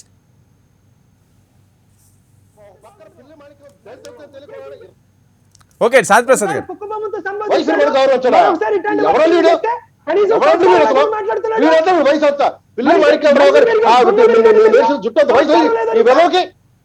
వెయిట్ ప్లీజ్ అండి ప్లీజ్ ప్లీజ్ వెయిట్ నాగార్జున గారు శాంతి ప్రసాద్ గారు నాగార్జున గారు please please please please please. Manikyalarao గారు వర్మ గారు వినిపిస్తుందా? ప్లీజ్. ఇప్పుడు రాష్ట్రంలో జరుగుతున్నటువంటి అరాచకాలు ఏవైనా ఎవరు మాట్లాడినా ఒక విధంగానే ఉంటాయి. పవన్ కళ్యాణ్ గారు మాట్లాడినా, తెలుగుదేశం వాళ్ళు మాట్లాడినా, సిపిఐ వాళ్ళు మాట్లాడినా, సిపిఎం వాళ్ళు మాట్లాడినా, రాష్ట్రంలో ప్రతిపక్షాలు మాట్లాడినా, ప్రజా సంఘాలు మాట్లాడినా, ఎవరు మాట్లాడినా అరాచకాలనే చెప్తారు. ఎక్కడ దారుణాలు జరిగితే దారుణాలు చెప్తారు. విద్యుత్ బిల్లులు పెరిగాయంటే బిల్లులు పెరిగాయని చెప్తారు. ఎవరు మాట్లాడినా ఒక విధంగానే ఉంటాయి. వీళ్ళు మాట్లాడింది వాళ్ళు మాట్లాడింది వేరువేరుగా ఎట్లా ఉంటాయి? నెంబర్ 1, ఈయనేదో తెగ చెప్పుకొచ్చాడు వీళ్ళకి ఎవరో ఇచ్చారని. రాష్ట్రంలో దిశ చట్టం అనేది లేకుండా దిశ చట్టం ఉందని చెప్పేసి ఎంతమందిని అరెస్ట్ చేశారు మీరు? రంగులేసుకుంటే తప్ప సిగ్గుమాలిన మాటలు మాట్లాడతారు. ఎవరు పడితే వాళ్ళు ఎట్ట పడితే అట్ట బూతులు మాట్లాడతారు. జగన్మోహన్ రెడ్డిని ఎవరో తిట్టారా? తిట్టడం ఏంటి అంటే మీరు చేసేటువంటి తప్పుడు మాటలు అరాచకాల గురించి చెప్తే జగన్మోహన్ రెడ్డిని తిట్టినట్టు అనుకుంటే తప్పేంది? ఈ రాష్ట్రంలో శ్రీకాకుళం నుంచి చిత్తూరు దాకా 100 సంఘటనలు జరిగినాయి. 100 సంఘటనలు, దాదాపు 1500 మంది దళిత మహిళల మీద రేపులు జరిగినాయి. బీహార్ తరాలో కాలు చేతులు కట్టేసి భర్త ముందు రేపులు జరిగినాయి. వీళ్ళకి ఎవరు అడ్రస్ ఇచ్చారంటే నేను 100 చెప్తా, పేర్లతో సహా చెప్తా. 2021-18-3 నాగార్జున గారు ఇస్తాను. ఆయన ఏదో చెప్పాడు తెగ చెబుతాడు కదా. విజయనగరం గుర్రలో జరిగింది, కడప పొద్దుటూరులో జరిగింది, కృష్ణా జిల్లా గన్నవరంలో జరిగింది, కృష్ణా జిల్లా కొండపల్లిలో జరిగింది, అనంతపురం గంబదూరులో జరిగింది. అంటే కొన్ని దాదాపు ఓన్లీ ఎస్సీ ఎస్టీల మీద 1500 సంఘటనలు జరిగింది. ఎవరిచ్చారంటే వీళ్ళకి సర్టిఫికేట్లు ఇచ్చారా? ఈ రాష్ట్రంలో అరాచకమైనటువంటి ప్రభుత్వం మీరు చేస్తా ఉన్నారు. పోటీ చేయండి, పోటీ రాజకీయాలన్న తర్వాత పొత్తులతో చేస్తారు, వ్యక్తిగతంగా వస్తారు. ఇది వాళ్ళ ఇష్టం. మీలాగా దొంగిలించినటువంటి పార్టీ కాదు కదా. ఎవరు మీ పార్టీ అధ్యక్షుడు ఎవరు? శివకుమార్ అనే అతను పార్టీ పెట్టుకుంటే ఆ పార్టీని దొంగిలించినటువంటి వాళ్ళు మీరు. విజయం తీసుకెళ్లి మా తెలంగాణలో పడేసినటువంటి వాళ్ళు మీరు. బాబాయిని ఎన్నికల సందర్భంగా కొమ్మలు మడిచి గొడ్డలతో నరికేటువంటి వాళ్ళు మీరు. ఏదో పెద్ద ఇదే అవుతారు. నువ్వు మాట్లాడడానికి ఎవరన్నా వైసీపీ వాళ్ళు మీకు డబ్బులు ఇస్తారనుకుంటున్నావా? పిచ్చగా మాట్లాడతావు. నువ్వు ఎంతసేపు మాట్లాడతావు? డిస్కస్ లో మాట్లాడు. నువ్వు అందరూ వింటున్నారంటే ఏదో చేతగా తింటలేదు. నువ్వు మాట్లాడింది కూడా ప్రజలు వింటున్నారు. అబద్ధాలు చెప్తున్నారా నిజాలు చెప్తున్నారని జనం కూడా వింటున్నారని చెప్పేసి వాళ్ళకి తెలియటం కోసం వింటా ఉన్నాం.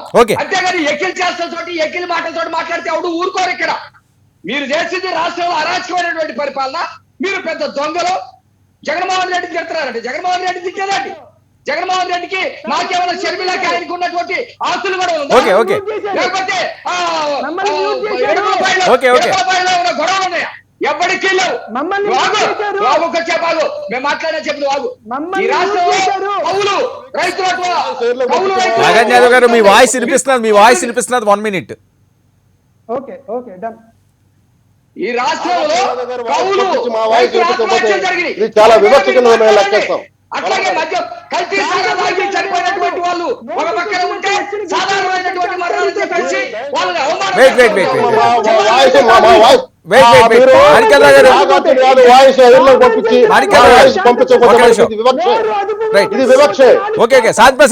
శాంతి ప్రసాద్ గారు పర్సనల్ గా వెళ్ళొద్దు. పాయింట్ లో మీరు ఏమన్నా చెప్పాలనుకుంటే కంక్లూడ్ చేయండి. నేను అక్కడ వ్యక్తిగతంగా ఎవరిని దూషించలేదు. ఎవరో వ్యక్తిగతంగా వెళ్ళొద్దు. వ్యక్తిగతంగా వెళ్ళిపోవడానికి మీ ఇంటి ప్లాట్ఫామ్ ఏం కాదు ఇది. ప్లీజ్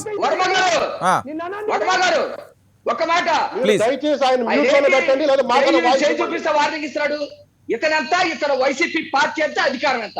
రైట్ ఓకే పర్సనల్ గా వెళ్ళకండి. సబ్జెక్ట్ మీద వెళ్ళండి. అధికారులు చాలా మంది చూశారు.